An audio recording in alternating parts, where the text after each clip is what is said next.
ಧರ್ಮ ಬಂಧುಗಳೇ, ರಾಮಾಯಣ ಪ್ರವಚನ ಮಾಲಿಕೆಯ 97ನೇ ಸಂಚಿಕೆ 98ನೇ ಸಂಚಿಕೆಗೆ ಇದರ ಮಂಗಲೋತ್ಸವ ಆಚರಿಸಲಿಕ್ಕಿದ್ದೇವೆ.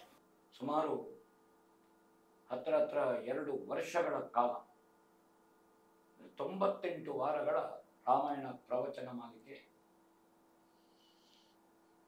ಯು ಪ್ಲಸ್ ಚಾನಲ್ನಲ್ಲಿ ಯೂಟ್ಯೂಬಿನಲ್ಲಿ ಇದು ಶೇಖರಣೆಗೊಂಡು ಪ್ರಸಾರಗೊಳ್ಳುತ್ತಾ ಇದೆ. ಹೆಬ್ರಿ ಶಿವಪುರದ ಸೋಮನಾಥ್ ಅವರು ಅಪ್ಪಟ ದೈವಭಕ್ತರು, ಶ್ರದ್ಧಾಳು, ಸನಾತನಿಗಳು, ಆಸ್ತಿಕ ಬಂಧುಗಳು, ಉದ್ಯಮಿಗಳು. ಇವರು ಈ ಕಾರ್ಯಕ್ರಮವನ್ನು ಅವರ ವಿವಾಹ ಮಹೋತ್ಸವದ 25ನೇ ವರ್ಷದ ಸವಿನೆನಪಿಗೆ ಈ ಕಾರ್ಯಕ್ರಮದ ಆಯೋಜನೆಗೆ ಅವರು ಪೂರ್ಣ ಪ್ರಮಾಣದ ಸಹಕಾರವನ್ನು ಕೊಟ್ಟಿದ್ದಾರೆ. ಅದನ್ನು ನೆನಪಿಸಿಕೊಳ್ತಾ ಇದ್ದೇನೆ. ಅನೇಕ ಹಿರಿಕಿರಿಯ ಶ್ರದ್ಧಾಳುಗಳು, ಶ್ರೋತೃಗಳು, ಹಿರಿಯ ನಾಗರಿಕರು ಇದನ್ನು ಕೇಳಿ ಆನಂದಿಸಿದ್ದೀರಿ. ಒಳ್ಳೆಯ ಫೀಡ್ಬ್ಯಾಕ್ ನಮಗೆ ಕೊಟ್ಟಿದ್ದೀರಿ. ತುಂಬ ಖುಷಿಯಾಯಿತು. ಎಡನೀರು ಶ್ರೀಪಾದರು ಸಚ್ಚಿದಾನಂದ ಭಾರತಿಗಳು ಮೊನ್ನೆ ಹೇಳಿದರು, ನಾವು ಹಿಂದೆ ಮಾಡಿದಂತಹ ಮಹಾಭಾರತ, ಇದಕ್ಕಿಂತ ಹಿಂದೆ ಅದನ್ನು ಕಳುಹಿಸಿಕೊಡಿ, ಆನಂದ ಭಾರತಿ ಚಾನೆಲ್ನಲ್ಲಿ ವಿಲೆ ಮಾಡ್ತೇನೆ ಅಂತ. ಆ ಬಳಿಕ ಈ ರಾಮಾಯಣವನ್ನು ಸಹ ನಾವು ಮಠದ ಚಾನೆಲ್ನಲ್ಲಿ ಅದನ್ನು ಬಿತ್ತರಿಸ್ತೇವೆ ಅಂತ ಅವರು ನಮ್ಮ ಹತ್ರ ಹೇಳಿದರು.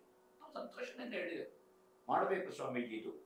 ಇದು ಬಹುಮಂದಿಗೆ ನಮ್ಮ ಭಾರತೀಯ ಜ್ಞಾನ ಪರಂಪರೆ ಏನು ಭಾರತದ ಪ್ರಧಾನಿಗಳೀಗ ಅವರು ಇಂಡಿಯನ್ ನಾಲೆಜ್ ಸಿಸ್ಟಮ್ IKS ಭಾರತೀಯ ಜ್ಞಾನ ಪರಂಪರೆಯನ್ನು ಅದಕ್ಕಾಗಿ ದೊಡ್ಡ ಒಂದು ಕೆಲಸ ಮಾಡ್ತಾ ಇದ್ದಾರೆ, ಸಂಶೋಧನೆಯ ಕೆಲಸ. ಬಹುಶಃ ನಮ್ದು ಅದರಲ್ಲಿ ಅಳಿಲ ಸೇವೆ ಅಂತ ನಾನು ತಿಳ್ಕೊಂಡಿದ್ದೇನೆ. ಯಕ್ಷಗಾನ ಕ್ಷೇತ್ರದ ಸಮರ್ಥರು ಮತ್ತು ಮುಂಚೂಣಿಯಲ್ಲಿರುವ ಇಬ್ಬರು ಭಾಗವತರು ನಮಗೆ ಗಮಕೆಗಳಲ್ಲಿ ಒದಗಿದ್ದಾರೆ. ಸನ್ಮಾನ್ಯ ರವಿಚಂದ್ರ ಕನ್ನಡಿಗೆಟ್ಟೆಯವರು ಮತ್ತು ಶ್ರೀಮತಿ ಕಾವ್ಯಶ್ರೀ ನಾಯಕ್ ಆಜೇರು. ಕಳೆದ ಈ ಸರಣಿಗಳಲ್ಲಿ ನೀವು ಅದನ್ನು ಕೇಳಿದ್ದೀರಿ, ಒಳ್ಳೆ ಪ್ರತಿಕ್ರಿಯೆಯನ್ನು ಕೊಟ್ಟಿದ್ದೀರಿ.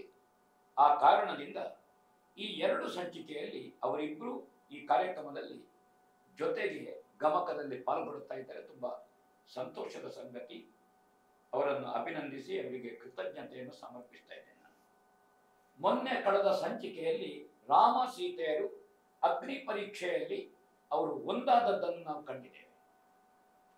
ತನ್ನ ಶೀಲವನ್ನು ಅಗ್ನಿ ದಿವ್ಯದಲ್ಲಿ ಪ್ರಮಾಣೀಕರಿಸಿದಂತಹ ಸೀತಾಮಾತೆ ಪಾರ್ವತಿ ದೇವಿಯ ಸೀತಾಮಾತೆಯ ಹಸ್ತವನ್ನು ರಾಮನ ಕೈಯಲ್ಲಿಟ್ಟು ಆ ದಾಂಪತ್ಯವನ್ನು, ರಾಮ ಸೀತೆಯರ ದಾಂಪತ್ಯವನ್ನು ಮತ್ತೆ ಜಗತ್ತಿನಲ್ಲಿ ಎಲ್ಲ ಕಪಿಕುಲದವರು ಮತ್ತು ಲಂಕೆಯ ವಿಭೀಷಣನ ಪ್ರಜೆಗಳು ಯಾರಿದ್ದಾರೆ ಅವರಿಗೆಲ್ಲ ಸಂತೋಷ ಕೊಟ್ಟಿದ್ದಂತೆ ಈ ಸಂದರ್ಭದಲ್ಲಿ. ಹಾಗೆ ಎಲ್ಲ ದೇವತೆಗಳು ಅತ್ಯಂತ ಸಂತೋಷದಿಂದ ಜಯಕಾರ ಮಾಡಿದರು. ದಶರಥ ಭೂಪತಿಗಳು ಇವರೆಲ್ಲ ಯಾರಿದ್ದಾರೆ ಇವರೆಲ್ಲರೂ ಅತ್ಯಂತ ಸಂತೋಷದಿಂದ ಸಂತೋಷಪಟ್ಟರು. ಆ ಸಂದರ್ಭದಲ್ಲಿ ದೇವತೆಗಳು ಏನು ಹೇಳುತ್ತಾರೆ ರಾಮನಲ್ಲಿ, ರಾಮ ಏನು ದೇವತೆಗಳ ಹತ್ರ ಹೇಳ್ತಾರೆ ಅಂತ ಕೇಳೋಣ.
ಹೇಳ್ತಾರಂತೆ ಶ್ರೀರಾಮಚಂದ್ರನ ಹತ್ರ, ನೀನು ನಮಗೆ ಏನು ವರ ಕೊಟ್ಟಿದ್ದಿ ಅದು ದೇವಾವತಾರವಾಯಿತು. ರಾವಣನ ಬಾಧೆಯನ್ನು ತಾಳದೆ ಬ್ರಹ್ಮದೇವರ ಹತ್ರ ದೂರಿದ್ದು ದೇವತೆಗಳು. ಬ್ರಹ್ಮದೇವರು ಕೈಲಾಸಕ್ಕೆ ಕರ್ಕೊಂಡು ಹೋದ್ರು. ಕೈಲಾಸದಿಂದ ಎಲ್ಲರೂ ವೈಕುಂಠಕ್ಕೆ ಹೋದರು. ನಾವಿದನ್ನು ಆರಂಭದಲ್ಲಿ ಇದನ್ನು ಹೇಳಿದ್ದೇವೆ. ಅವರು ದೂರಿಕೊಂಡು ರಾವಣನ ಬಾಧೆಯಿಂದ ತತ್ತರಿಸಿ ಹೋಗಿದೆ. ಬರೇ ದೇವಲೋಕ ಅಲ್ಲ, 14 ಲೋಕ ತತ್ತರಿಸಿದೆ. ಅದರಲ್ಲಿ ಪ್ರಧಾನವಾಗಿ ಪಾತಾಳದಲ್ಲಿರುವ ಉರಗರು, ಭೂತಳದಲ್ಲಿರುವ ನರರು ಮತ್ತು ಸ್ವರ್ಗದಲ್ಲಿರುವಂತಹ ದೇವತೆಗಳು, ಸುರ ನರ ಭುಜಂಗ. ಮೊದಲೊಮ್ಮೆ ಹೋದಾಗ ಮಹಾವಿಷ್ಣು ಹೇಳ್ತಾನೆ ಕಾಲ ಪಕ್ವವಾಗಲಿಲ್ಲ. ಮತ್ತೆ ಇವರು ಹೋಗುವಾಗ ಹೇಳ್ತಾನೆ, ಇಲ್ಲ, ರಾವಣಸ್ಯ ವಧಾರ್ಥಂ ಮಾನುಷಿ ತನ್ನು, ನಾನು ಮನುಷ್ಯ ದೇಹಧಾರಿಯಾಗಿ ರಾವಣನ ವಧೆಗೆ ನಾನು ಅವತರಿಸ್ತೇನೆ. ಭಗವಂತ ಅವತರಿಸಬೇಕಿದ್ರೆ ಯಾರ ಉದರದಿಂದ ಅವತರಿಸಬೇಕು, ಯಾರನ್ನು ತಂದೆ ಅಂತ ಅಂಗೀಕರಿಸಿ ಅವತರಿಸಬೇಕು. ಅಂತಹ ದಾಂಪತ್ಯ. ಬಲಿಯನ್ನು ಪಾತಾಳಕ್ಕೆ ತಳ್ಳುವುದಕ್ಕೆ ಬೇಕಾಗಿ ಅಥವಾ ದೇವಲೋಕದ ಸುಧರ್ಮ ಸಭೆಯ ಆ ಅಧ್ಯಕ್ಷತೆಯನ್ನು ಬಯಸಿ 100 ಅಶ್ವಮೇಧ ಮಾಡಿದಂತಹ ಬಲಿ, ಆ ಬಲಿಯನ್ನು ರಸಾತಳಕ್ಕೆ ಮೆಟ್ಟುವುದಕ್ಕೆ ಬೇಕಾಗಿ ಭಗವಂತ ವಾಮನನಾದದ್ದು ಅದಿತಿ ಕಶ್ಯಪರ ತಂದೆ ತಾಯಿ ಅಂತ ಉತ್ತಿ. ಅದಿತಿ ಕಶ್ಯಪರೇ ಯಾಕೆ ದಶರಥ ಕೌಸಲ್ಯರಾಗಬಾರದು? ಹಾಗೆ ಭಗವಂತ ಬಂದದ್ದು. ದೇವತಾ ವರ ಇದು, ನೀನು ನಮ್ಗೆ ಕೊಟ್ಟದ್ದು ವರ ಇದು, ಅನುಗ್ರಹ ಇದು. ವರ ಅಂದ್ರೆ ಶ್ರೇಷ್ಠಾರ್ಥ, ಇದು ದೇವತುಲ್ಯವಾದಂತಹ ವರ ಇದು. ಎಲ್ಲ ರಾವಣಾದಿಗಳ ವಧೆಯನ್ನು ಮಾಡಿ ಪೂರೈಸಿದೆ ನೀನು. ನಮಗೆ ಮಾತ್ರ ಅಲ್ಲ, ಇಡೀ ಲೋಕಕ್ಕೆ ಸಂತೋಷ ಆಯಿತು ಅಂತ ಅವರು ಹೇಳ್ತಾರಂತೆ. ನೀನು ಮನುಷ್ಯಾವತಾರ ತಾಳಿ ನಡ್ಕೊಂಡ ಕ್ರಮ ಉಂಟಲ್ಲ, ಇದು ಜಗತ್ತಿಗೆ ಆದರ್ಶ. ಜಗತ್ತಿಗೆ ಆದರ್ಶ ನೀನು ಅವತಾರದಲ್ಲಿ ನಡ್ಕೊಂಡದ್ದು. ಆ ನಡ್ಕೊಂಡದ್ದಕ್ಕೆ ಬೇಕಾ, ಇಲ್ಲದಿದ್ದರೆ ನಿನಗೆ ವರ ಕೊಡ್ಲಿಕ್ಕೆ ನಾವು ಯಾರು? ಹರಿ ಸರ್ವೋತ್ತಮನಿದ್ದಾನೆ, ಪುರುಷೋತ್ತಮನಿದ್ದಾನೆ. ಆದ್ರೆ ನೀನು ಮನುಷ್ಯಾವತಾರದಲ್ಲಿ ಮನುಷ್ಯನೇ ಆಗಿ ತಂದೆ ತಾಯಿಗೆ ಮಗನಾಗಿ ಹುಟ್ಟಿದ್ದಿ, ಶಿಶುವಾಗಿದ್ದಿ, ತೊಟ್ಟಿಲಿನಲ್ಲಿ ಮಲಗಿದ್ದಿ, ಎದ್ದು ಬಿದ್ದು ನಡೆದಿದ್ದಿ, ವಿದ್ಯಾಭ್ಯಾಸ ಕಲ್ತಿದ್ದಿ, ನೋವು ನಲಿವು ಸುಖ ದುಃಖ ಎಲ್ಲ ಇತ್ತು ರಾಮನ ಒಟ್ಟು ಆಯಾನದಲ್ಲಿ. ಆ ಕಾರಣದಿಂದ ಮೆಚ್ಚಿ ನಿನಗೆ ವರ ಕೊಡ್ತೇವೆ, ನೀನು ಏನು ವರ ಬೇಕು ಅಂತ ಕೇಳಬೇಕು ಅಂತ ದೇವತೆಗಳು, ಬ್ರಹ್ಮದೇವರು ಶಿವದೇವರು ವಿನಂತಿ ಮಾಡಿದನಂತೆ. ರಾಮ ಏನು ಕೇಳ್ತಾನೆ? ಕೊಡುವ ವರ ಉಂಟಾದರೆ ಮಡಿದ ವಾನರರೆಲ್ಲವರು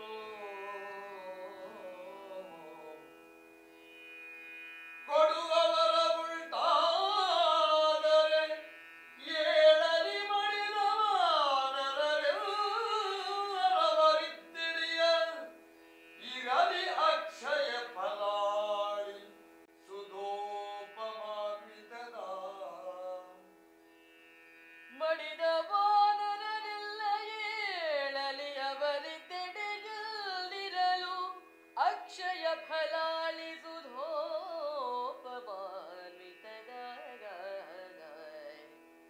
ಮಡುಗಳಿರಲಿ ನಿಜಾಗನಾಜನದೊಡನೆ ಸುಖದೋದಿಪ್ಪ ವರವನು ಕೊಡುವುದಿನಿಗೆ ವರವನು ಕೊಡುವುದೆನೆ ಕೊಟ್ಟರು ಹರ ಬ್ರಹ್ಮಾಮರೇಶ್ವರರು ಕೊಡುವ ವರ ಉಂಟಾದರೆ ಏಳಲಿ ಮಡಿದ ವಾನರರೆಲ್ಲರೇಳಲಿ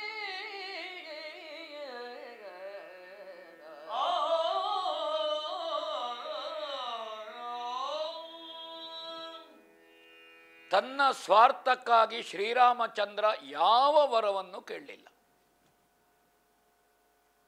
ನಿಸ್ವಾರ್ಥ ಭಾವನೆಯಿಂದ ರಾಮಕೇನು ಕೇಳಿದ? ನೀವು ವರವನ್ನು ಕೊಡುವುದಾದರೆ ಯುದ್ಧದಲ್ಲಿ ಮಡಿದ ವಾನರರೆಲ್ಲ ಏಳಲಿ. ಅವರು ಹೇಳಬೇಕಾದ್ದು ಮುಖ್ಯ. ಅನೇಕ ಮಂದಿ ವಾನರರು ನಿತ್ಯ ಬೀಳುತ್ತಿದ್ರು, ಗಾಯ ಆಗ್ತಿದ್ರು, ಸಾಯ್ತಿದ್ರು. ಆದರೆ ಮರುದಿವಸ ಅವರು ಎಚ್ಚರಗೊಳ್ಳುತ್ತಿದ್ರು. ದೇವತಾ ಸಂಭೂತರವರು, ದೇವತಾಂಶರವರು. ರಾವಣ ವಧೆಯಿಂದ ಇಡೀ ರಣಮಂಡಲದಲ್ಲಿ ವಾನರರು ಬಿದ್ದಿದ್ದಾರೆ. ರಾಮ ಹೇಳ್ತಾನೆ ಅವರು ಎಲ್ಲರೂ ಹೇಳಬೇಕು. ಮಾತ್ರ ಅಲ್ಲ, ವಾಲ್ಮೀಕಿಗಳು ಬಹಳ ಸೊಗಸಾಗಿ ಹೇಳ್ತಾರೆ, ಅವರಿಗೆ ಯುದ್ಧದಲ್ಲಿ ತಾವು ಸತ್ತು ಬಿದ್ದಿದ್ದೇವೆ ಎಂಬ ನೆನಪು ಇರಬಾರ್ದು. ಕೆಲವರು ಮೂರ್ಛೆ ಹೋಗಿರ್ಬೋದು, ಕೆಲವರು ಜೀವ ಕಳ್ಕೊಂಡು ಶವವಾಗಿರ್ಬೋದು. ಯುದ್ಧದಲ್ಲಿ ಸೋತ ನೆನಪು ಅವರಿಗಿರಬಾರದು. ರಾಮಸೇನೆಗೆ ಸೋಲುಂಟ, ಅದು ಮರೆತು ಹೋಗಬೇಕು. ಅವರನ್ನು ಎಬ್ಬಿಸಬೇಕು. ಅವರು ಎಲ್ಲಿ ಎಲ್ಲ ಈ ಆರ್ಯಾವರ್ತದಲ್ಲಿ ಸಂಚರಿಸ್ತಾರೆ ಅಲ್ಲಿ ಅಕ್ಷಯ ಫಲಗಳಿರಲಿ. ಎಲ್ಲ ಕಾಡಿನಲ್ಲಿಯೋ ತೋಟದಲ್ಲಿಯೋ ಎಲ್ಲಿಗೆ ಹೋಗಲಿ ಆ ಕಪಿಗಳು, ಅವರಿಗೆ ಅಕ್ಷಯ ಫಲ, ಅಮೃತ ಸಮಾನವಾದಂತಹ ನೀರಿನ ತೊರೆಗಳು, ನೀರಿನ ಮಡುಗಳು, ಹರಿಯುವ ಹೊಳೆಗಳಿರಬೇಕು. ಕಪಿಗಳಿಗೆ ನಿರಾತಂಕವಾಗಿ ಸ್ವೇಚ್ಛೆಯಿಂದ ವಿಹರಿಸುವುದಕ್ಕೆ ಕಾಡು, ತಿನ್ನುವುದಕ್ಕೆ ಹಣ್ಣು ಹಂಪಲು, ಕುಡಿಯುವುದಕ್ಕೆ ನೀರು. ಮಾತ್ರ ಅಲ್ಲ, ಅವರಿಗೆ ನಿರ್ಬಂಧ ಇರಕೂಡದು. ಅವರನ್ನು ಯಾರೂ ನಿರ್ಬಂಧಿಸಬಾರದು. ರಾವಣಾದಿಗಳ ವಧೆಗೆ ರಾಮ ಸೇವೆಯಲ್ಲಿ ಅವರು ತೊಡಗಿಸಿಕೊಂಡಿದ್ದಾರಲ್ಲ, 14 ಲೋಕಕ್ಕೆ ದುಷ್ಟನಾಗಿ ಕಾಡುತ್ತಿದ್ದ ರಾವಣ ವಧೆಗೆ ಅದಕ್ಕಾಗಿ ಕಪಿಗಳು, ಸಿಂಗಳೀಕಗಳು, ಬಲ್ಲೂಕಗಳು, ಅಳಿಲುಗಳು ಇವರಿಗೆ ನೀವು ವರವನ್ನು ಕೊಡಬೇಕು. ತಮ್ಮ ತಮ್ಮ ಮಡದಿಯರ ಜೊತೆಗೆ ಅವರು ಸುಖವಾಗಿ ವಿಹರಿಸುವಂತೆ ಆಗಬೇಕು. ಯಾಕೆಂದರೆ ಕಿಷ್ಕಿಂಧೆಯ ಕಪಿಗಳಲ್ಲಿ ಒಂದು ಗೃಹಸ್ಥಾಶ್ರಮದ ಶಿಸ್ತಿತ್ತು. ಆ ಕಾರಣದಿಂದ ತಥಾಸ್ತು ಹೇಳಿದ್ರಂತೆ ದೇವತೆಗಳು. ನಾವು ಈ ಕಾಲದಲ್ಲಿ ನೋಡಿ, ಕಪಿಗಳಿಗೆ ನಿರ್ಬಂಧ ಉಂಟು. ತೋಟಕ್ಕೆ ಹಾರಲಿಕ್ಕೆ, ಕದಳಿ ತಿನ್ನಲಿಕ್ಕೆ, ಸಿಯಾಳ ಕುಡಿಲಿಕ್ಕೆ, ಹಣ್ಣು ತಿನ್ನಲಿಕ್ಕೆ ನಿರ್ಬಂಧ ಇಲ್ಲ. ರಾಮಾಯಣದಲ್ಲಿ ರಾಮ ದೇವತೆಗಳ ಹತ್ರ ಕೇಳಿದ ವರ ಅದು. ಅವರಿಗೆ ನಿರ್ಬಂಧ ಇಲ್ಲ, ಅವರು ಎಲ್ಲಿಯೂ ಓಡಾಡ್ಬೋದು, ಸಂಚರಿಸ್ಬೋದು.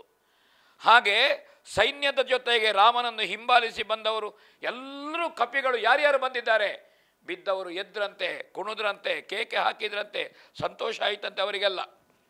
ದೇವತೆಗಳು ರಾಮನ ಅರ್ಪಣೆಯನ್ನು ಕೇಳ್ತಾರೆ. ನಮಗಂತೂ ದೇವಲೋಕಕ್ಕೆ ಹೋಗಲಿಕ್ಕೆ ನೀನು ಅನುಮತಿ ಕೊಡಬೇಕು. ಒಂದು ಕಡೆಯಲ್ಲಿ ರಾಮನಿಗೆ ವರ ಕೊಡ್ತಾರೆ.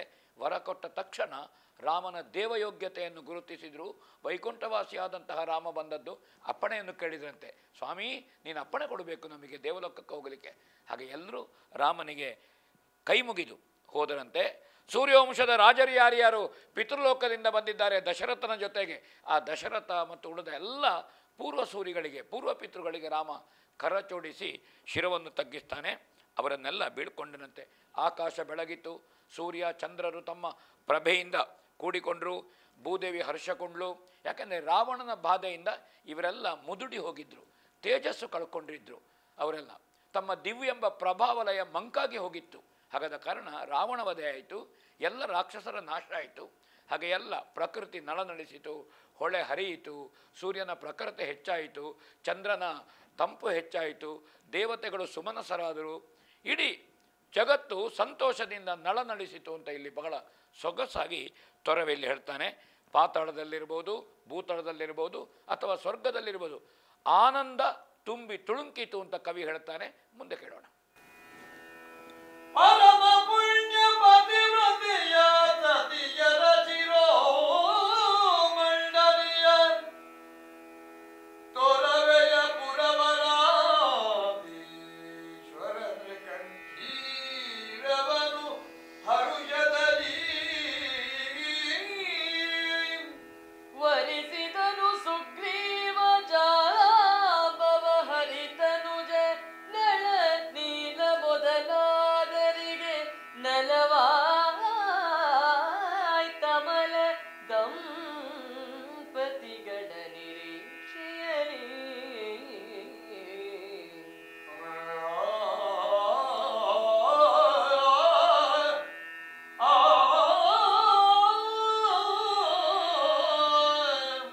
ವರಿಸಿದನು.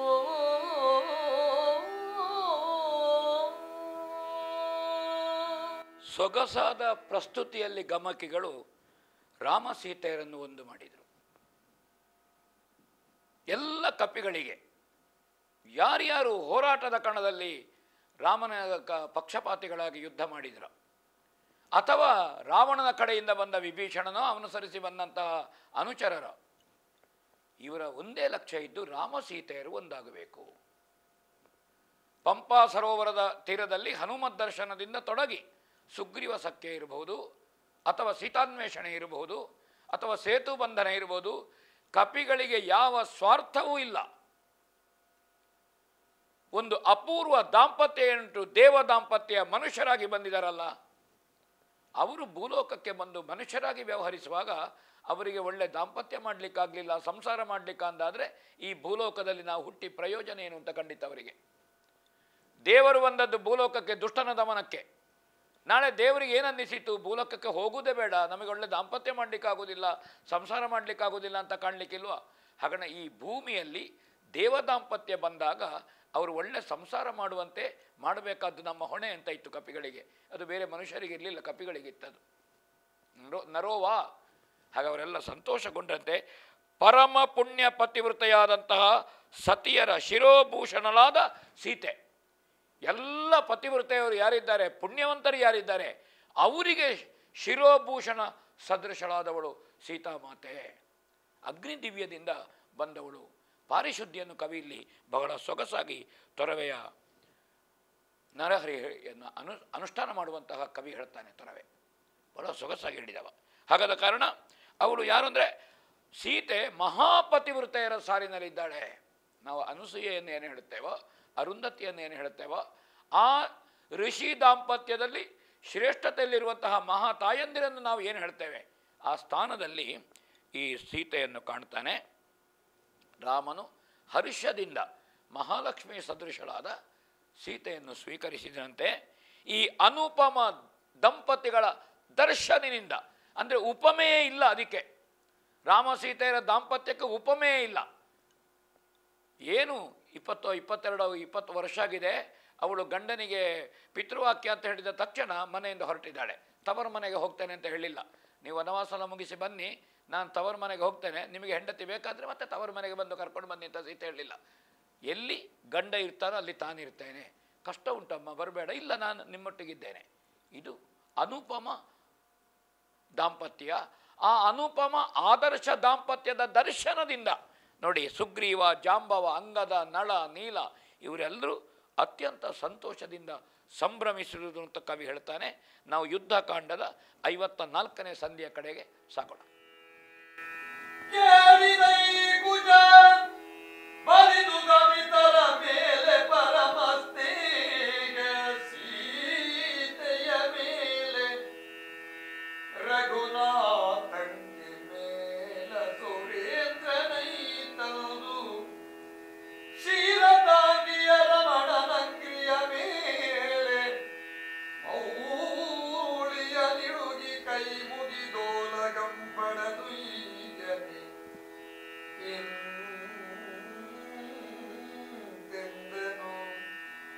ನಯೋಕ್ತಿಯಲಿ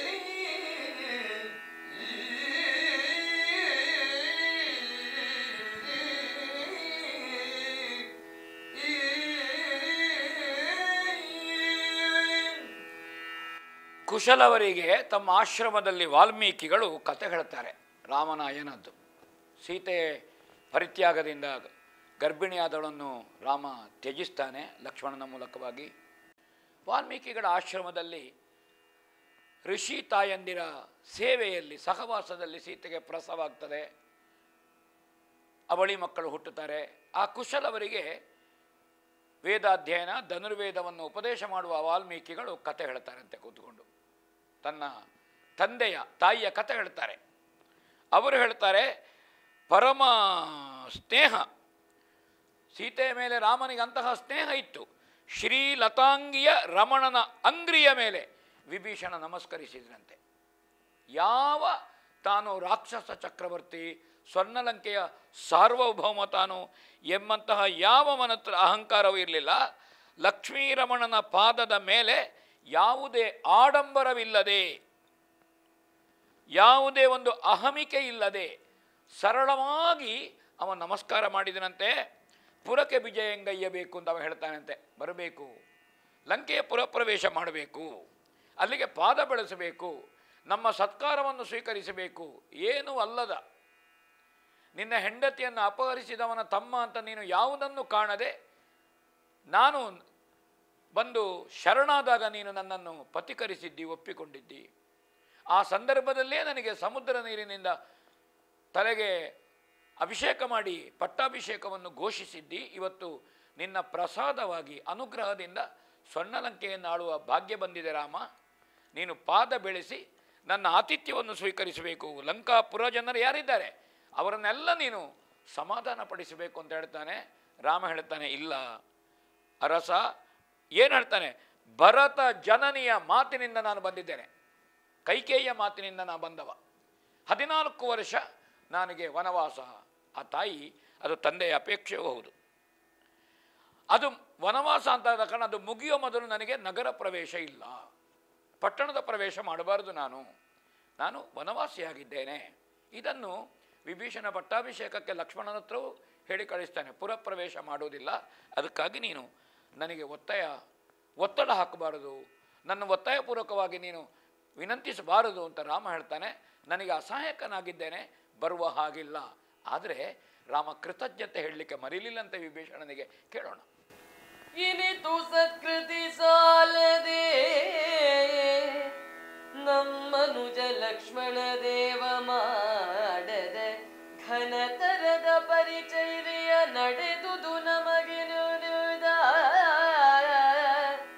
ಲಕ್ಷ್ಮಣ ದೇವ ಮಾಡದ ಘನತರದ ಪರಿಚರ್ಯ ನಡೆದುದು ನಮಗೆ ನಿನ್ನಿಂದ.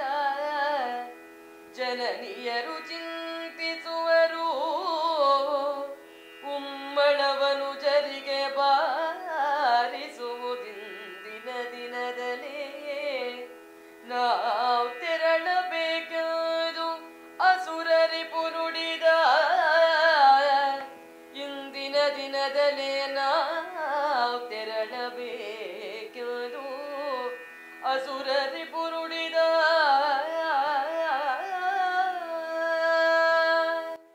ನೀನು ಬಹಳ ನನಗೆ ಸತ್ಕಾರವನ್ನು ಮಾಡಿದ್ದಿ, ಉಪಚಾರವನ್ನು ಮಾಡಿದ್ದಿ, ಏನೇನು ಕಡಿಮೆ ಅಲ್ಲ. ಸತ್ಕಾರ ಮಾತ್ರ ಅಲ್ಲ, ಸತ್ಕೃತಿಯನ್ನು ಮಾಡಿದ್ದಿ, ಒಳ್ಳೆ ಕೆಲಸ ಮಾಡಿದ್ದಿ ನೀನು. ಹೇಗೆ ನನ್ನನ್ನು 14 ವರ್ಷ ಲಕ್ಷ್ಮಣ ನನ್ನನ್ನು ಸೇವೆ ಮಾಡಿದ್ದಾನೋ ಆ ಸೇವೆಗಿಂತ ನಿನ್ನದ್ದು ಏನೇನು ಕಡಿಮೆ ಅಲ್ಲ ವಿಭೀಷಣ, ಅದಕ್ಕಿಂತ ಅಪೂರ್ವವಾದದ್ದು ಮಾಡಿದ್ದೀನಿ. ನೀನು ಜೊತೆಗಿಲ್ಲದೆ ಇರುತ್ತಿದ್ದರೆ ಯುದ್ಧ ಗೆಲ್ಲಲಿಕ್ಕೆ ಸಾಧ್ಯ ಇರ್ತಿರಲಿಲ್ಲ. ಒಬ್ಬೊಬ್ಬ ರಾಕ್ಷಸನಿಗಿದ್ದಂತಹ ವರ, ಅವನಿಗಿದ್ದಂತಹ ಬಲೋನ್ನತಿ, ಅವನಿಗಿದ್ದಂತಹ ದೌರ್ಬಲ್ಯ, ಇದನ್ನು ಸಕಾಲದಲ್ಲಿ ನೀನು ನೆನಪಿಸ್ತಿದ್ದಿ. ಇಲ್ಲದೆ ಕಷ್ಟ ಆಗ್ತಿತ್ತು ನನಗೆ. ರಾಮನಿಗೆ ಯುದ್ಧ ಗೆಲ್ಲಿಕ್ಕಾಗೋದಿಲ್ಲ ಅಂತ ಕಷ್ಟ ಆಗ್ತಿತ್ತು. ಆದರೆ ನನ್ನಲ್ಲಿ ಧಾರ್ಮಿಕತೆ ಇದೆ. ನಿನ್ನ ಅಣ್ಣ ಅಧರ್ಮಿಯಾಗಿದ್ದಾನೆ. ನಿನಗೆ ಬ್ರಹ್ಮದೇವರು ಕೊಟ್ಟದ್ದು ಯಾವ ವರ? ಸದಾ ಧರ್ಮದಲ್ಲೇ ನೀನು ಆಸಕ್ತನಾಗಿರುವಂತಹದ್ದು. ಹಾಗೆ ನಿನ್ನ ಬಲ, ನಿನ್ನ ಬೆಂಬಲ ರಾಮನ ಪಕ್ಷ, ಧರ್ಮ ಪಕ್ಷ ಎನ್ನುವುದಕ್ಕೆ ಅದು ಬೇರೆ ಸಾಕ್ಷಿ ಬೇಡ ಅಂತ ಹೇಳ್ತಾನೆ ಅವ. ಹಾಗೆ ನಿನ್ನ ಸೇವೆ ನನಗೆ ಅತ್ಯಂತ ಸಂತೋಷ ಕೊಟ್ಟಿದೆ. ಪುನಃ ನಾನು ನಗರಕ್ಕೆ ಬಂದು ಏನು ಮಾಡಲಿಕ್ಕುಂಟು ವಿಭೀಷಣ? ಲಕ್ಷ್ಮಣಗಿಂತ ನಿನ್ನ ಸೇವೆ ಕಡಿಮೆ ಅದಲ್ಲ. ಆದರೆ ನಮ್ಮ ತಾಯಂದಿರು ನಮ್ಮನ್ನು ನೆನಪಿಸಿ ಚಿಂತಿಸಬಹುದು. 14 ವರ್ಷ ಆಯಿತು. ಹೊರಡುವಾಗಂತೂ ಕೌಸಲ್ಯಾದೇವಿ ಕಣ್ಣೀರಿಳಿಸಿದ್ದಾಳೆ, ಮೂರ್ಛೆ ಹೋಗಿದ್ದಾಳೆ. ಅವಳಿಗೆ ಸ್ಥಿತಿ ಹೇಗೆ? ನೀನು ಕಾಡಿನಲ್ಲಿ ಬದುಕುತ್ತಿ, ಹೇಗೆ ಇರ್ತಿ? ಅರಮನೆಯ ಸುಖೋಪಭೋಗ ಇಲ್ಲ ಅಲ್ಲಿ. ಪಟ್ಟಾಭಿಷೇಕದ ಕಲಶವನ್ನು ಹಿಡಿದು ವಸಿಷ್ಠರು ನಿನ್ನನ್ನು ಕರೆದಿದ್ದಾರೆ. ನಮ್ಮನ್ನು ಎಲ್ಲ ನೀನು ಮರೆತು ಹೋಗ್ತೀಯ ಮಗ ಅಂತ ತಾಯಿ ಕಣ್ಣೀರಿಳಿಸಿದ್ದಾಳೆ. ಅಥವಾ ಚಿತ್ರಕೂಟಕ್ಕೆ ಬಂದು ಕೈಕೇಯಿಯೂ ಕಣ್ಣೀರಿಳಿಸಿದ್ದಾರೆ. ತಪ್ಪು ಮಾಡಿದ್ದೇನೆ ಮಗ, ನೀನು ಅಯೋಧ್ಯೆಗೆ ಬರಬೇಕು. ಮೌನದಲ್ಲೇ ತನ್ನ ದುಃಖವನ್ನು ಮೂಕಳಾಗಿ ನುಂಗಿ ಕುಳಿತಂತಹ ಸುಮಿತ್ರೆ ಇದ್ದಾಳೆ. ಈ ತಾಯಂದಿರನ್ನು ನಾನು ಮರೆಯುವುದಕ್ಕಾಗ್ತದೋ? ನನಗೆ ಅವರ ಮುಖದರ್ಶನ ಮಾಡಬೇಕು, ನಾನು ಅವರ ಆಶೀರ್ವಾದ ಪಡ್ಕೊಳ್ಬೇಕು. ತಮ್ಮಂದಿರಿಲ್ವೋ ಅಲ್ಲಿ ಅಯೋಧ್ಯೆಯಲ್ಲಿ? ನಂದಿ ಗ್ರಾಮದಲ್ಲಿರುವ ಭರತ, ಅಯೋಧ್ಯೆಯಲ್ಲಿರುವ ಶತ್ರುಘ್ನ, ಇವರನ್ನೆಲ್ಲ ಕಾಣುವ ತವಕ ಉಂಟು ನನಗೆ. ಯಾಕಂದರೆ 14 ವರ್ಷ ಮುಗಿತಾ ಬಂತು, ಇನ್ನು 1 ದಿವಸ ಇರುವಂತಹದ್ದು. ಅದಕ್ಕಾಗಿ ನೀನು ನಮ್ಮನ್ನಿಲ್ಲಿ ಒತ್ತಾಯ ಮಾಡಲಿಕ್ಕಿಲ್ಲ. ವಿಭೀಷಣ ಒಪ್ಪಿದನಂತೆ. ಮತ್ತು ಆಗ್ರಹ ಪಡಿಸಲಿಲ್ಲ. ಆದರೆ ರಾಮಸೇನೆಗೆ ಷಡ್ರಸೋಪೇತವಾದ ದೊಡ್ಡ ಭೋಜನದ ವ್ಯವಸ್ಥೆ ಮಾಡಿದನಂತೆ, ಸುವಸ್ತುಗಳನ್ನು ತರಿಸಿದನಂತೆ. ಅಸುರ ಶಿಲ್ಪಿಯಾದ ಮಯನೇ ಬಂದಿದ್ದಾನೆ. ವಿಶೇಷ ಮಂಟಪ ಸಿದ್ಧ ಆಯಿತು. ಸಂಭ್ರಮದಿಂದ ವಾನರ ಸೈನ್ಯಕ್ಕೆ ಭಾರಿ ಔತಣದ ಕೂಟ ಆಯಿತಂತೆ. ಎಲ್ಲ ಕೇಕೆ ಹಾಕಿ ಕುಣಿದು ಕುಪ್ಪಳಿಸಿ ವಾನರರು ಒಂದು ಊಟದ ಸಂಭ್ರಮ ಮಾಡಿದ್ದಾರೆ. ಅಪೂರ್ವವಾದಂತಹ ಸಂಭ್ರಮವನ್ನು ವಾನರು ಅಲ್ಲಿ ಅನುಭವಿಸಿದ್ದಾರೆ. ಇನ್ನು ಹೊರಡುವ ಸಿದ್ಧತೆಯ ಕಡೆಗೆ ಗಮನಿಸೋಣ. ಅರಸನಾಜ್ಞೆಯಲ ಕಿಳದಿವ್ಯಾ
ವಿಭೀಷಣ ಕಾಣಿಕೆಯಾಗಿ ಕೊಟ್ಟಂತಹ ಸುವಸ್ತುಗಳು, ವಸ್ತ್ರಾಭರಣಗಳು ದಿವ್ಯವಾದದ್ದು, ಅಪೂರ್ವವಾದಂತಹದ್ದು.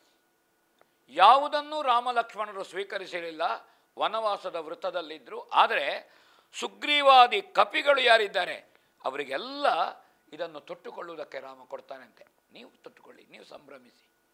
ಎಲ್ಲ ಕಪಿಗಳು ಆ ದಿವ್ಯ ಆಭರಣಗಳನ್ನೆಲ್ಲ ತೊಟ್ಟು ಮಾಲೆಗಳನ್ನೆಲ್ಲ ಹಾಕಿಕೊಂಡು ಅವರು ಸಂಭ್ರಮಿಸಿದ್ರಂತೆ. ಬ್ರಹ್ಮ ಕುಬೇರನಿಗೆ ಅನುಗ್ರಹಿಸಿದಂತಹ ಪುಷ್ಪಕ ವಿಮಾನ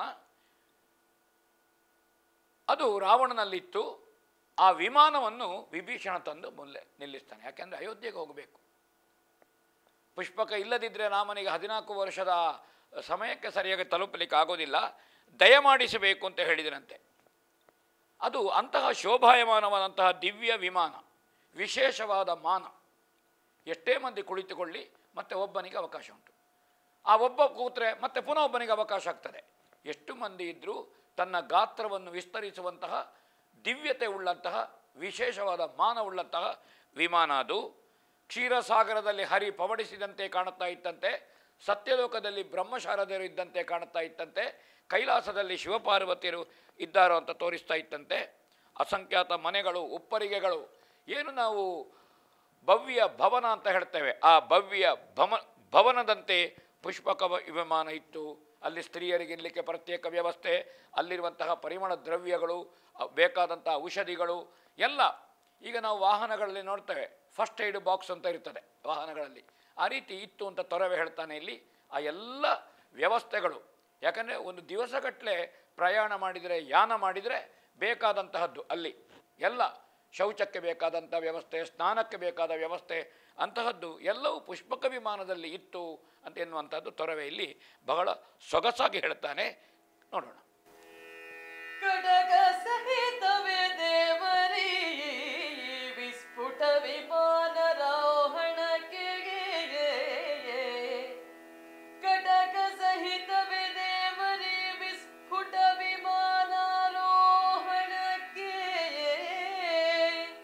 ಸಂಘಟಿಸುವುದು ಚಿತ್ತವನು ಸೇವೆಯಿದೀಗ ಕಿಂಕರನ, ನಟಿಸದಿರಲನ್ಯವನು ಮನ ಉತ್ಕಟದ ಕೃಪೆಯಿರಲೆನಗೆನುತ, ಸಂಪುಟದ ಕರದಲ್ಲಿ ಬೇಡಿಕೊಂಡನು ಶರಣಾಳುದನ.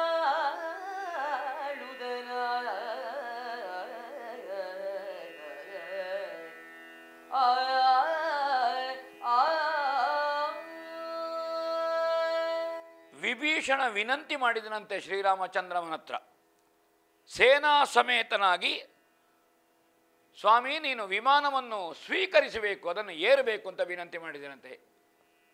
ಅವನಿಗಾಯಿತು, ಪುರಪ್ರವೇಶ ಮಾಡೋದಿಲ್ಲ ಅಂತ ರಾಮಚಂದ್ರ ಹೇಳಿದ್ದಾನೆ, ವಿಮಾನ ಏರಬೇಕು ಅಂತ. ಇಲ್ಲ, ನಾನು ವಿಮಾನ ಏರುವುದಿಲ್ಲ ಅಂತ ರಾಮ ಹೇಳಿದರೆ ಏನು ಮಾಡೋದು? ಅದಕ್ಕಾಗಿ ವಿಮಾನವನ್ನು ಏರುವ ಮನಸ್ಸು ಮಾಡಬೇಕು ಸ್ವಾಮಿ, ನೀನು ಕೃಪೆ, ನನ್ನ ಸೇವೆ ಇದು, ಇದನ್ನು ನೀನು ಬೇಡ ಹೇಳಲಿಕ್ಕಿಲ್ಲ ವಿನಂತಿ ಮಾಡಿದನಂತೆ.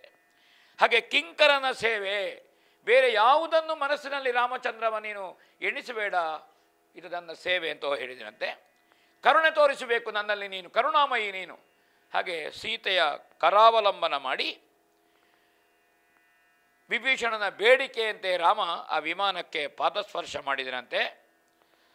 ಲಂಕೇಶ್ವರ ವಿಭೀಷಣ ಶ್ರೀರಾಮಚಂದ್ರಮನ ಸೂರ್ಯವಂಶೀಯರ ಬಿರುದು ಬಾವಲಿಯ ಹೊಗಳಿಕೆಗಳ ಘೋಷಣೆಗಳನ್ನು ಹಾಕಿದನಂತೆ. ಆ ಸಂದರ್ಭದಲ್ಲಿ ವಾನರಪತಿಯಾದ ಸುಗ್ರೀವ, ಜಾಂಬವ, ಸುಷೇಣ, ಕೇಸರಿ ಕಪಿಮುಖ್ಯರು ರಾಮನನ್ನು ಅನುಸರಿಸಿ ಅವರು ವಿಮಾನವನ್ನು ಏರಿದರು. ಕಪಿಮುಖ್ಯರಿಗೆ ಜಾಂಬವ ಹಿರಿಯರು, ಒಬ್ಬ ಸುಷೇಣ ಇರಬಹುದು, ಕಪಿ ವೈದ್ಯ ಇರಬಹುದು, ಅಥವಾ ವಾನರ ಮುಖ್ಯನಾದಂತಹ ಸುಗ್ರೀವ ಅಥವಾ ಕೇಸರಿ, ಇವರಿಗೆಲ್ಲ ಪ್ರತ್ಯೇಕವಾಗಿ ಇರುವುದಕ್ಕೆ ವ್ಯವಸ್ಥೆ ಇತ್ತಂತೆ.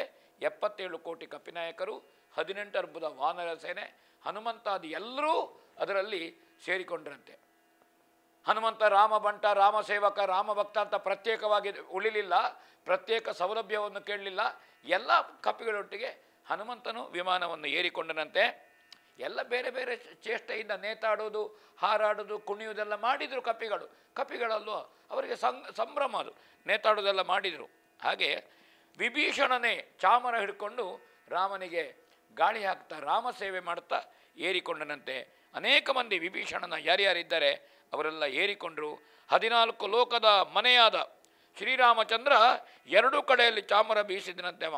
ಹಾಗೆ ಪುಷ್ಪಕ ರಭಸದಿಂದ ಆಕಾಶಕ್ಕೆ ಏರಿತು ಅಂತ ತೊರವೆ ಹೇಳ್ತಾನೆ. ಮುಂದೆ ಹೋಗೋಣ.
ಸೀತೆ ಮುಗ್ಧೆ ರಾಮನ ಹತ್ರ ವಿನಂತಿಸಿದ್ರಂತೆ. ಅವರು ಸ್ವರ್ಣಲಂಕೆ ಅಂತ ಹೇಳ್ತೀರಿ ನೀವೆಲ್ಲ. ವಿಭೀಷಣನ ಜೊತೆಗಿದ್ದವರು, ಅವರ ಸಜ್ಜನಿಕೆ, ಅವರ ಪ್ರೀತಿ, ಅವರ ಭಕ್ತಿ ಕಾಣುವಾಗ ಆಶ್ಚರ್ಯ ಆಗ್ತದೆ ನನಗೆ ಮರಿಕೋಗಿಲೆ ಮೇಲೆ ಕುಕ್ಕುವ ಕಾಗೆಗಳನ್ನು ಕಂಡವಳು ನಾನು, ಅಥವಾ ಒಂದು ಹುಲ್ಲೆ, ಒಂದು ಜಿಂಕೆಯ ಮರಿಯ ಮೇಲೆ ಆಕ್ರಮಣ ಮಾಡುವಂತಹ ಹುಲಿಗಳನ್ನು ನಾನು ಕಂಡವಳಿಲ್ಲಿ. ಇಂತಹ ಸಜ್ಜನರಿದ್ದಾರ ಲಂಕೆಯಲ್ಲಿ? ಆಶ್ಚರ್ಯ ಆಗ್ತಾ ಉಂಟು ಸ್ವಾಮಿ. ಹಾಗಾದ ಕಾರಣ ಕಂಡುದಿಲ್ಲೆಲೆ ದೇವ. ನನಗೆ ಲಂಕೆ ಅಂದರೆ ರಾಕ್ಷಸರ ಮಾಯೆ, ಇಲ್ಲಿ ದುಷ್ಟರಿರುವಂತಹದ್ದು, ಕ್ರೂರಿಗಳು ಇರುವಂಥದ್ದು ತಿಳ್ಕೊಂಡಿದ್ದೇನೆ. ಆದರೆ ಎಂತಹ ಸಜ್ಜನರಿದ್ದಾರೆ, ಆ ಸಜ್ಜನರುಳ್ಳಂತಹ ಲಂಕೆಯನ್ನು ನೋಡಬೇಕು ಅಂತ ನನಗನ್ನಿಸ್ತದೆ ಅಂತ. ಯಾವಾಗ ರಾವಣ ಎಳ್ಕೊಂಡು ಬಂದನ, ಶಿಂಶುಪ ವೃಕ್ಷದಡಿಯಲ್ಲಿ ಸೀತೆಯನ್ನು ಇಟ್ಟನ, ಅಲ್ಲಿಂದ ಮುಖ ಎತ್ತಲಿಲ್ಲ ತಾಯಿ. ತಾನು ಕುಡಿತಾ ತನ್ನ ಪಾದದ ಬುಡವನ್ನು ಬಿಟ್ಟರೆ ಸುತ್ತಲೂ ಕಾವಲಿಗೆ ನಿಂತಂಥವರನ್ನು ಸಮೇತ ಅವಳು ನೋಡಲಿಲ್ಲ. ಆ ರಾಕ್ಷಸರನ್ನು ಸಮೇತ ನೋಡಲಿಲ್ಲ. ಅವಳು ಕತ್ತೆತ್ತಿ ನೋಡಲಿಲ್ಲ, ಕಣ್ಣೆತ್ತಿ ನೋಡಲಿಲ್ಲ. ರಾವಣ ಬಂದಾಗಲೂ ಅವಳು ಹುಲ್ಲು ಕಡ್ಡಿಯನ್ನು ತೋರಿಸಿದವಳು, ಅದನ್ನು ಮಾಡಲಿಲ್ಲ ಅವಳು. ಆ ರೀತಿ ಅವಳಿದ್ಲು, ಕಣ್ಣೀರಾಗ್ತಿದ್ಲು. ರಾಮನಾಮದ ಅನುಷ್ಠಾನ ಬಿಟ್ಟರೆ ಸೀತೆ ಏನನ್ನೂ ಮಾಡಲಿಲ್ಲ. ಒಂದು 10 ಅಡಿಯನ್ನು ಅವರು ಕತ್ತೆತ್ತಿ ನೋಡಲಿಲ್ಲ. ನನಗೊಮ್ಮೆ ನೋಡಬೇಕು ಅಂತ. ಮಹಾಭಯಂಕರ ಪ್ರಚಂಡನಾದಂತಹ ವಿಕ್ರಮಿಯಾದಂತಹ ರಾಮ ಅಂತ ತೊರವೆ ಹೇಳ್ತಾನೆ. ಅಂದರೆ ಇಡೀ ಲಂಕೆಯನ್ನು ರಾಮ ತನ್ನ ಬಾಣಗಳ ಪ್ರಚಂಡತೆಯಿಂದ ಆಳಿದ ರಾಮ ಯುದ್ಧಕಾಂಡದಲ್ಲಿ. ಅಂಥವನ ಹತ್ರ ವಿನಂತಿ ಮಾಡಿದನಂತೆ. ಹಾಗೆ ರಾಮ ಹೇಳ್ತಾನೆ, ದೇವತೆಗಳ ಬಡಗಿ ಮಯ ನಿರ್ಮಿಸಿದಂಥ ನಗರ ಇದು, ಅದು ಕುಬೇರನಿಗೆ ಬಂತು. ಇದು ಮಯನ ಕರಚಮತ್ಕೃತಿ ಉಂಟಿದು.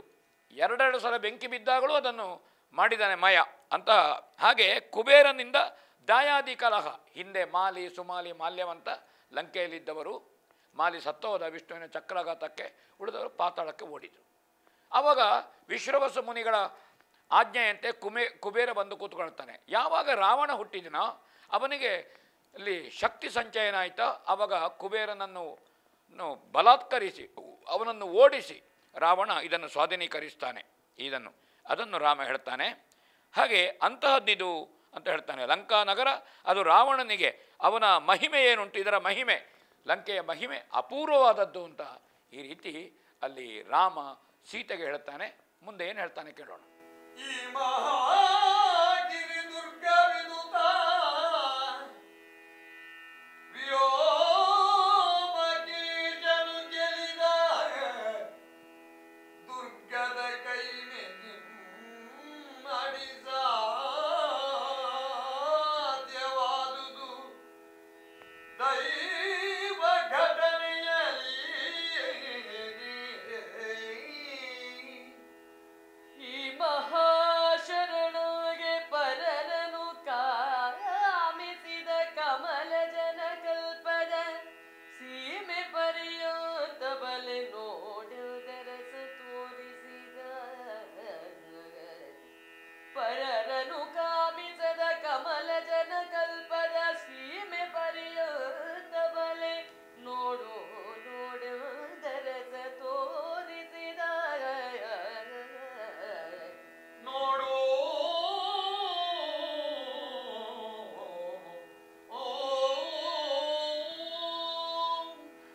ಪುಷ್ಪಕ ಸಾಗುತ್ತಿರುವಂತೆ ದೇವತೆಗಳ ಜಯಕಾರ ಆಗುತ್ತಿದ್ದಂತೆ ಶ್ರೀರಾಮಚಂದ್ರಮ ಸೀತಾದೇವಿಗೆ ಲಂಕೆಯ ವರ್ಣನೆಯನ್ನು ಮತ್ತು ಸಾಮರ್ಥ್ಯವನ್ನು ಹೇಳ್ತಾನೆ.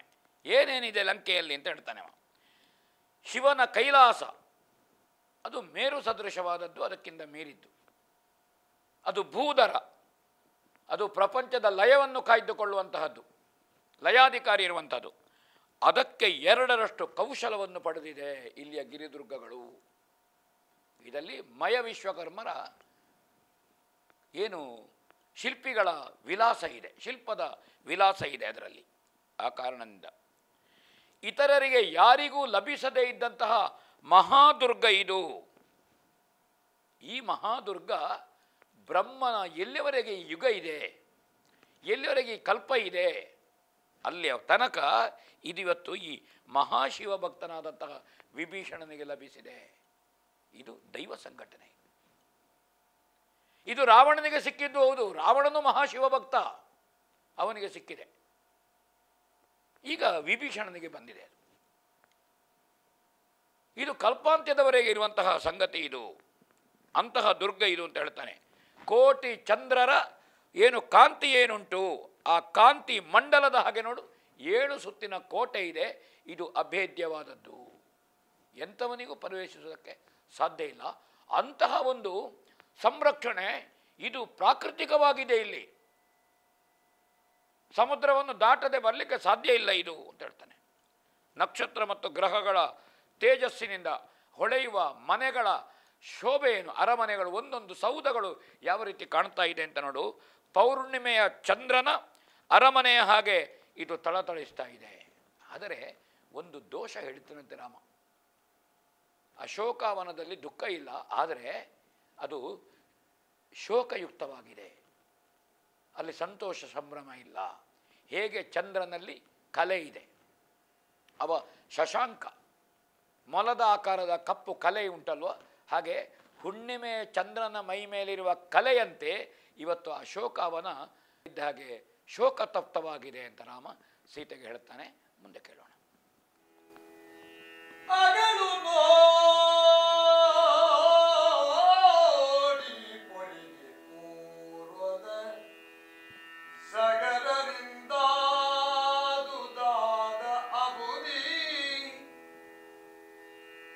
ಅಗಳು ನೋಡಿ ಪುರಿಗೆ ಪೂರ್ವದ ಸಗರರುದಾದ ಬುಧಿ ಕಪಿಗಳು ಬಿಗಿದಾರಿದ ಉಪ್ಪರದ ಮಾಯಾ ಸೂತ್ರ ತಂತ್ರದಲ್ಲಿ ಮೃಗವಿಲೋಚನೆ ಕೇಳು ಲಂಕಾ ನಗರದೆರಡನೆಯರಸು ಲಂಕಾ ನಗರದೆರಡನೆಯ ಅರಸು ನಮ್ಮಂಗ್ರಿಗಳದರು ಜನಮಾದ ಧಾವಿದು ನೋಡು. ಲಂಕಾ ನಗರದೆರಡನೆಯರಸು ನಮ್ಮಂಘ್ರಿಗಳದರು ಜನವಾದ ಠಾವಿದು ನೋಡು ನೀನಂದ. ಜಾನಕಿ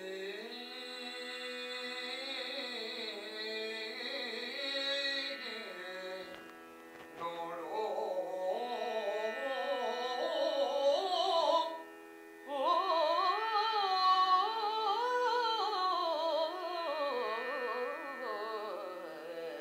ಓ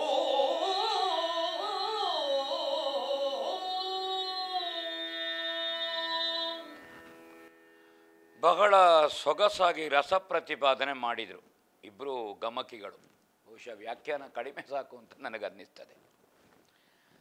ಭರತಖಂಡಕ್ಕೆ ಮತ್ತು ಲಂಕೆಗೆ ಅಗಳು ಇದ್ದ ಹಾಗೆ ಒಂದು ರೂಢಿಯ ಮಾತದು. ಅಗಳು ಮಧ್ಯೆ ಇರುವಂಥ ಒಂದು ಕಂದಕ ಅಗಳು ಅಂತ ಹೆಸರು. ರಾಮ ಹೇಳ್ತಾನೆ, ಸಗರನ ಮಕ್ಕಳಿಂದ ಹಿಂದೆ ಆದಂತಹದ್ದು. ಅವರು ಅಶ್ವಮೇಧದ ಕುದುರೆಯನ್ನು ಹುಡುಕಿಕೊಂಡು ಕೆಳಗಿಳಿದಿದ್ರು. ಅದು ಕಪಿಲ ಮುನಿಯ ಆಶ್ರಮದ ಹಿಂದೆ ಇತ್ತು. ಪಾತಾಳಕ್ಕೆ ಹೋಗಿದ್ರು ಅವರು. ಹಾಗೆ ಕಪಿಲ ಮುನಿಯೇ ಅಪಹರಿಸಿದ್ದು ಅಂತ ತಿಳ್ಕೊಂಡು ಆ ಮುನಿಯನ್ನು ಛೇಡಿಸುವಾಗ ಶಾಪದಿಂದ 60,000 ಮಂದಿ ಭಸ್ಮಾಗಿ ಹೋದರು. ಅವರಿಗೆ ಪಿತೃ ಸದ್ಗತಿ ಸಿಗಲಿಲ್ಲ. ಭಗೀರಥ ಗಂಗಾವತರಣ ಮಾಡಿ ಗಂಗೆ ಆ ಕಂದಕದಲ್ಲಿ ಇಳಿದು ಪಾತಾಳಕ್ಕಿಳಿದು ಸಗರ ಪುತ್ರರನ್ನು ಪಿತೃಲೋಕಕ್ಕೆ ಕಳುಹಿಸಿದ ಪುಣ್ಯಮಾತೆ ಭಗೀರಥನ ಕಾಲದಲ್ಲಿ. ಹಾಗೇಳು ತ್ರಿಪತಗೆ. ಹಾಗೆಯೇ ಸಾಗರ ನಿರ್ಮಾಣದದ್ದು ಹೇಗೆ? ಸಗರ ಪುತ್ರರಿಗಾಗಿ ಗಂಗಾವತರಣದಿಂದ ಸಾಗರ ನಿರ್ಮಾಣ ಆಯಿತು. ಈ ಸಾಗರ ನಿರ್ಮಾಣ ಆದ ಕಾರಣ ಭರತಖಂಡಕ್ಕೆ ಮತ್ತು ಲಂಕೆಗೆ ಒಂದು ಅಗಳು ಇದ್ದ ಹಾಗೆ ಅದು ಈ ಸಾಗರ ಎನ್ನುವಂತಹದ್ದು ತಾವು ಹೇಳ್ತಾನೆ. ಅದೊಂದು ರಕ್ಷಣೆಯೂ ಹೌದು, ಪ್ರಧಾನವಾದದ್ದು. 7 ಸುತ್ತಿನ ಕೋಟೆಯಲ್ಲಿ ಅಗ್ನಿದುರ್ಗ, ಜಲದುರ್ಗ, ವಾಯುದುರ್ಗ, ಹೀಗೆ ಬೇರೆ ಬೇರೆ ದುರ್ಗ ಉಂಟು ಕೋಟೆಗಳದ್ದು. ಅದರಲ್ಲಿ ಒಂದು ಬಹಳ ಮುಖ್ಯವಾದದ್ದು, ಅದು 100 ಯೋಜನೆ ಇತ್ತು. ರಾವಣ ಯಾವ ಕಾರಣಕ್ಕೂ ರಾಮ ಲಂಕಾ ಪ್ರವೇಶ ಮಾಡಲಿಕ್ಕಿಲ್ಲ ಅಂತ ತಿಳ್ಕೊಂಡವ. ಆದರೆ ವಾನರರ ಸಹಕಾರದಿಂದ ದೈವಾನುಗ್ರಹದಿಂದ ರಾಮ ಸೇತುವೆ ನಿರ್ಮಾಣ ಮಾಡಿ ಲಂಕಾ ಪ್ರವೇಶವನ್ನು ಮಾಡಿದ್ದಾನೆ. ಕಪಿಗಳು ಉನ್ನತವಾದಂತಹ ಮಾಯಾ ಸೂತ್ರ ತಂತ್ರದಿಂದ ಸಮುದ್ರಕ್ಕೆ ಸೇತುವೆ ಕಟ್ಟಿದ್ರು. ಮಾಯಾ ಸೂತ್ರ ತಂತ್ರದಿಂದ ನೋಡಿ, ತೇಲ್ತಿತ್ತಂತೆ ಕಲ್ಲುಗಳು ಹೊತ್ತು ಹಾಕಿದವಾಗ. ಅದು ಸಮುದ್ರರಾಜನ ಅನುಗ್ರಹವೂ ಹೌದು, ವಿಶ್ವಕರ್ಮಾಂಶದಿಂದ ಹುಟ್ಟಿದ ನಳನ ಕೈಚಳಕವೂ ಹೌದು. ಸೇತುವೆ ಕಟ್ಟುತ್ತಾ ಇದ್ದ ಹಾಗೆ ರಾತ್ರಿ ಒಂದು ದಿವಸ ರಾಮ ಕುತ್ಕೊಂಡು ಕಲ್ಲು ಹಾಕಿದನಂತೆ, ಒಂದು ತೆಗೆದು ಆ ಕಲ್ಲು ಮುಳುಗಿತಂತೆ. ಕಪಿಗಳ ಹಾಕಿದ ಕಲ್ಲೆಲ್ಲ ತೇಲ್ತಿತ್ತು, ರಾಮ ಹಾಕಿದ ಕಲ್ಲು ಮುಳುಗಿತ್ತು. ರಾಮ ತಿತ್ಲಾಗಿ ನೋಡಿದಾಗ, ನಾನು ಹಾಕಿದ ಕಲ್ಲು ಮುಳುಗುತ್ತಾ ಉಂಟು ಯಾಕೆ ಅಂತ. ಹನುಮಂತ ದೂರದಿಂದ ನೋಡುತ್ತಿದ್ದನಂತೆ ರಾಮದಾಸ. ಅವನಿಗೆ ಸ್ವಲ್ಪ ನಗು ಬಂತಂತೆ. ರಾಮನಿಗೆ ಪಕ್ಕ ಗೊತ್ತಾಯ್ತು, ಈಗ ನೋಡಿದನಂತೆ ಯಾರಿದು ಅಂತ. ಹನುಮಂತ, ಏನು ಹನುಮಂತ ನಗಡಿದಿ? ಏನಿಲ್ಲ ದೇವರೇ, ಕಲ್ಲು ಮುಳುಗಿದ್ದನು ಗೊತ್ತಾಯಿತು. ಹೌದು, ನಾನು ಹಾಕಿದ ಕಲ್ಲು ಮುಳುಗುತ್ತದೆ. ಹನುಮಂತ ಹೇಳಿದನಂತೆ, ಉಳಿದ ಎಲ್ಲ ಕಲ್ಲಿನಲ್ಲಿ ನಾವು ಹಾಕುವಾಗ ರಾಮ ಅಂತ ಹೆಸರು ಬರೀತೇವೆ, ನೀನು ಕಲ್ಲು ಹಾಕುವಾಗ ರಾಮ ಅಂತ ಹೆಸರು ಬರೀಲಿಲ್ಲ. ನಿನ್ನ ನಾಮದ ಬಲ, ವ್ಯಕ್ತಿಯ ಬಲ ಅಲ್ಲ ದೇವರೇ. ನಾವು ಅನುಷ್ಠಾನ ಮಾಡೋದು ರಾಮ ಎಂಬ ಹೆಸರು. ಬೇಡನಿಗೆ ರಾಮ ಅಂತ ಹೆಸರು ಹೇಳಿ ವಾಲ್ಮೀಕಿ ಆದದ್ದು. ಅಹಲ್ಲಿಗೆ ಮೋಕ್ಷ ಆದದ್ದು ರಾಮ ಅಂತ ಹೆಸರು ಹೇಳಿ. ಹನುಮಂತನಿಗೆ ಜ್ಞಾನ ಬಂದದ್ದು ರಾಮನ ಹೆಸರು ಹೇಳಿ. ಶಬರಿಗೆ ಮೋಕ್ಷ ಆದದ್ದು ರಾಮನ ಹೆಸರಿನಿಂದ. ನೀನು ಯಾಕೋ ನಿನ್ನ ಹಂಗಿ ಯಾಕೆ, ನಿನ್ನ ನಾಮದ ಬಲವೊಂದಿದ್ದರೆ ಸಾಕು. ರಾಮನಾಮಕ್ಕಿರುವ ಶಕ್ತಿಯನ್ನು ಹನುಮಂತ ಹೇಳ್ತಾನೆ ಅಂತ ಒಂದು ರಾಮಾಯಣದಲ್ಲಿ ಉಲ್ಲೇಖ ಇದೆ. ಹಾಗಾದ ಕಾರಣ ಇಲ್ಲಿ ಸಮುದ್ರಕ್ಕೆ ಸೇತುವೆ ಕಟ್ಟಿದ್ರು.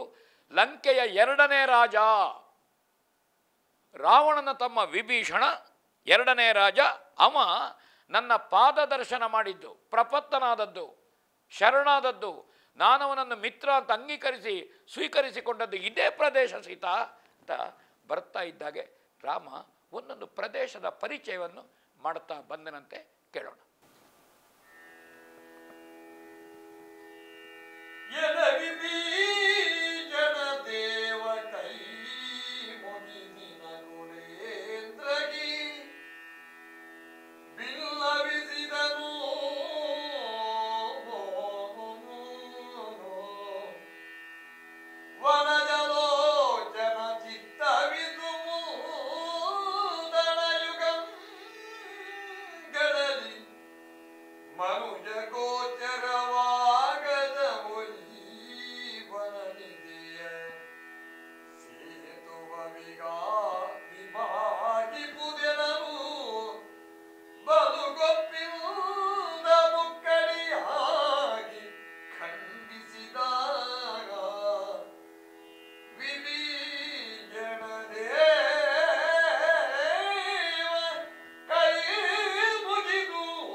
ವಿಭೀಷಣ ರಾಮಚಂದ್ರಮನಲ್ಲಿ ಒಂದು ವಿನಂತಿ ಮಾಡ್ತಾನೆ ಕರ ಜೋಡಿಸಿ.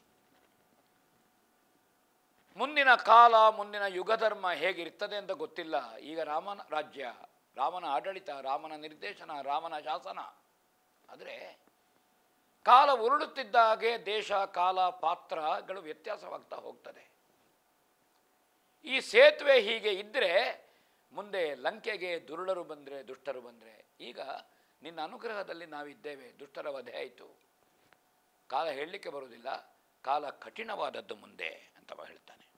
ಅದಕ್ಕಾಗಿ ಮನುಷ್ಯರಿಗೆ ಇದು ಗೋಚರವಾಗದಂತೆ, ಮನುಷ್ಯರು ಪ್ರವೇಶ ಮಾಡದಂತೆ ಈ ಸೇತುವೆಯನ್ನು ಖಂಡಿಸುವುದು ಉಚಿತ ಅಲ್ಲೋ ಅಂತ ವಿನಂತಿ ಮಾಡಿದ್ರಂತೆ. ಇನ್ನೂ ಒಂದು, ಸೇತು ಬಂಧನದ ಹೊತ್ತಿಗೆ ಸಮುದ್ರ ರಾಜ ಕೇಳಿಕೊಂಡಿದ್ದ, ಬೀಸುವ ಗಾಳಿ, ಉರಿಯುವ ಬೆಂಕಿ, ಹರಿಯುವ ನೀರು, ಮೂಲ ವಸ್ತುಗಳನ್ನು ನಿರ್ಬಂಧ ಮಾಡಬಾರದು. ಗಾಳಿಯನ್ನು ಒಂದೊಳಗೆ ತುಂಬಿಸಿಟ್ರೆ ಅದು ಆಸ್ಫೋಟನಗೊಳ್ತದೆ, ನೀರನ್ನು ಒಂದು ಪಾತ್ರೆಯಲ್ಲಿ ತುಂಬಿಸಿಬಿಟ್ರೆ ಸೋಸಿ ಹೋಗ್ತದೆ, ಬೆಂಕಿಯನ್ನು ಬಂಧಿಸಿದರೆ ಸ್ಫೋಟಗೊಳ್ಳುತ್ತದೆ, ಉರಿಯುತ್ತದೆ. ಹಾಗೆ ಪ್ರಕೃತಿಯನ್ನು ನಿರ್ಬಂಧಿಸಬಾರದು. ಆ ಕಾರಣದಿಂದ ಒಂದು ವಿನಂತಿ ಮಾಡ್ತಾನೆ, ರಾವಣಾದಿಗಳ ವಧೆ ಆದ ಮೇಲೆ ಈ ಸೇತುವೆಯನ್ನು ನಾನು ಅದನ್ನು ಇಕ್ಕಡಿಗೈತೇನೆ, ಈ ಸೇತುವೆಯನ್ನು ಹೀಗೆ ಇಡುವುದಿಲ್ಲ, ಬಂಧಿಸುವುದಿಲ್ಲ ಅಂತ ರಾಮ ಮಾತು ಕೊಟ್ಟಿರ್ತಾನೆ ಸಮುದ್ರ ರಾಜನಿಗೆ, ವರುಣನಿಗೆ. ವಿಭೀಷಣ ಈ ಒಂದು ತನ್ನ ಕೇಳಿಕೆಯನ್ನು ಮುಂದೆ ಎಲ್ಲಿಯಾದರೂ ನಮಗೆ ತೊಂದರೆ ಆದರೆ ಅಂತ ಮಂಡಿಸ್ತಾನೆ. ಹಾಗೆ ಕೋದಂಡವನ್ನು ಎತ್ತಿ 2 ಬಾಣ ಪ್ರಯೋಗ ಮಾಡಿದನಂತೆ, ಅದನ್ನು 3 ತುಂಡು ಮಾಡಿದನಂತೆ ರಾಮ ಬಾಣಪ್ರಯೋಗದಿಂದ.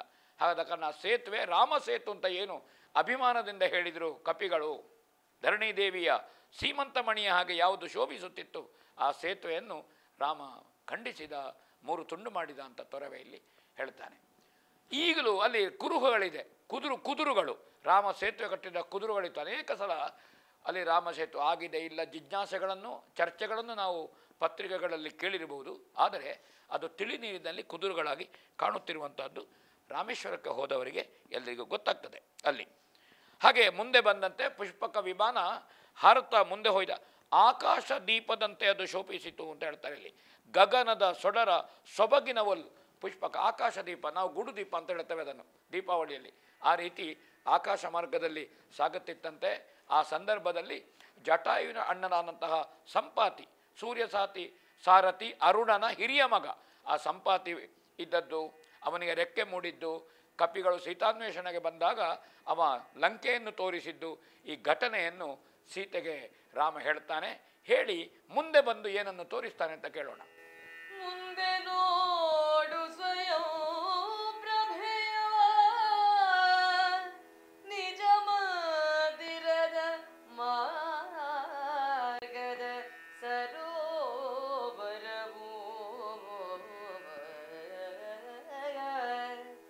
ಸ್ವಯಂ ಪ್ರಭೆಯ ನಿಜ ಮಂದಿರದ ಮಾರ್ಗದ ಸರೋವರವು, ಯಾನು ಮುಖಿ ಕೇಳಿದರುಳ್ ಇರ್ದುದು 3 ದಿನ ಉಳಿಯೇ, ಸಂದಮಾಸವನೆಮ್ಮ ಬಲ ಬಿಲದಿಂದಿಳಿದು ನಿನಗೋ ಸುಗವೆ ನೋಡೆದು ತೋರಿದೆ ಮುಚಿದುದು ಪುಷ್ಪಕ ಧನೇಶ್ವರನ, ಇಂದು ಮುಖಿ ಕೇಳು.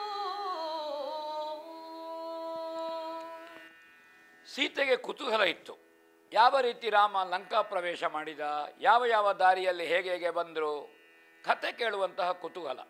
ಸಾಮಾನ್ಯವಾಗಿ ಪ್ರವಾಸ ಹೋದರೆ ಮನೆಗೆ ಬಂದ ಕೂಡಲೇ ಮನೆಯಲ್ಲಿ ತಾಯಿ ಕೇಳ್ತಾಳೆ ಮಗನ ಹತ್ರ ಎಲ್ಲೆಲ್ಲ ಹೋದಿರಿ ಏನು ಅಂತ, ಅಥವಾ ಮಗ ಸೊಸೆ ಹೋದಾಗಲೂ ಕೇಳ್ತಾರೆ, ಅಥವಾ ಗಂಡ ಎಲ್ಲಿ ಹೋದ್ರಾಗೆ ಹೆಂಡತಿ ವಿಚಾರಿಸ್ತಾಳೆ ಎಲ್ಲೆಲ್ಲ ಹೋದ್ರಿ ಏನೆಲ್ಲ ನೋಡಿದ್ರಿ. ಇದೊಂದು ಸಂಭ್ರಮಿಸುವ ಸಂಗತಿಗಳಿದು. ಹಾಗೆ ಅಲ್ಲಿ ಸೀತಾನ್ವೇಷಣೆಗೆ ಕಪಿಗಳು 4 ಗುಂಪಾಗಿ ಸೈನ್ಯಗಳಾಗಿ ಹೋಗಿದ್ದೆವು. ಹಾಗೆ ದಕ್ಷಿಣ ದಿಕ್ಕಿಗೆ ಬಂದವರು ಸ್ವಯಂಪ್ರಭಾ ದೇವಿಯ ಗುಹಾ ಪ್ರವೇಶ ಮಾಡಿದ್ದ ಅಪೂರ್ವ ಕಥೆ ಅದು. ಇವರಿಗೆ ಎಲ್ಲಿಗೆ ಹೋದದ್ದು ಅಂತಲೇ ಗೊತ್ತಾಗಲಿಲ್ಲ. ತಾವು ರಾಮ ಕಾರ್ಯಕ್ಕೆ ಬಂದವರು, ರಾಮಭಕ್ತರು, ಸೀತಾನ್ವೇಷಣೆಗೆ ಬಂದಿದ್ದೇವೆ ಅಂತ ಹೇಳಿದ ಮೇಲೆ ಸ್ವಯಂಪ್ರಭೆ ಆ ಗುಹೆಯಲ್ಲಿದ್ದಂತಹ ಸ್ತ್ರೀ ರಾಜ್ಯದ ರಾಣಿ ಅವಳು ಹೊರಗೆ ಬರಲಿಕ್ಕೆ ಅನುಕೂಲವನ್ನು ಕೊಟ್ಟಳು, ಕೈ ಹಿಡಿದು ಕರ್ಕೊಂಡು ಬಂದಳು. ಇಲ್ಲದಿದ್ದವರಿಗೆ ದಾರಿಯೇ ಸಿಗ್ತಿರಲಿಲ್ಲ.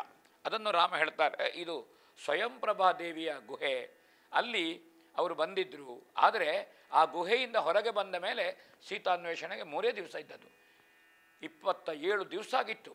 ಆದರೆ ಅವರು ಹೊರಗೆ ಬಂದು ಮತ್ತೆ 3 ದಿವಸದಲ್ಲಿ ಈ ಸಮುದ್ರವನ್ನು ದಾಟಿ ಅನ್ವೇಷಣೆ ಮಾಡಿ ಲಂಕಾದಹನ ಮಾಡಿ ಹನುಮಂತ ಚೂಡಾಮಣಿಯನ್ನು ತಂದುಕೊಟ್ಟ ಕಥೆಯನ್ನು ರಾಮ ತುಂಬ ಸೊಗಸಾಗಿ ಹೇಳಿದನಂತೆ.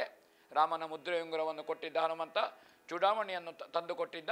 ಹಾಗೆ ಸ್ವಯಂಪ್ರಭಾ ಗುಹೆಯಲ್ಲಿ ಆದ ಕಪಿಗಳ ಅನುಭವ ಏನು, ಅಲ್ಲಿ ಸಿಲುಕಿಕೊಂಡಿದ್ದರು ಅವರು 3 ದಿವಸ ಆ ಹಿಂದೆ. ಹೊರಗೆ ಬರಲಿಕ್ಕೆ ಉಪಾಯ ಇಲ್ಲ, ದಾರಿ ಗೊತ್ತಿಲ್ಲ. ಮತ್ತು ಅವರು ರಾಮ ಕಾರ್ಯಕ್ಕಾಗಿ ಎಂದುದರಿಂದ ಅವರಿಗೆ ಪಥ ನಿರ್ದೇಶನ ಮಾಡಿದರು ಅಂತ ಹೇಳುತ್ತಾನೆ. ಅಲ್ಲಿಂದ ಕಿಷ್ಕಿಂಧೆಗೆ ಬಂತಂತೆ ಪುಷ್ಪಕ. ಇದು ಗಣ ಕಿಷ್ಕಿಂಧವೆಂಬ ಗದಮಹಾಗಿರಿದುರ್ಗ ಇದನ ತ್ರಿದಶಪತಿ ಸುತನಾಳು ತೀರ್ಥನು ಹಲವು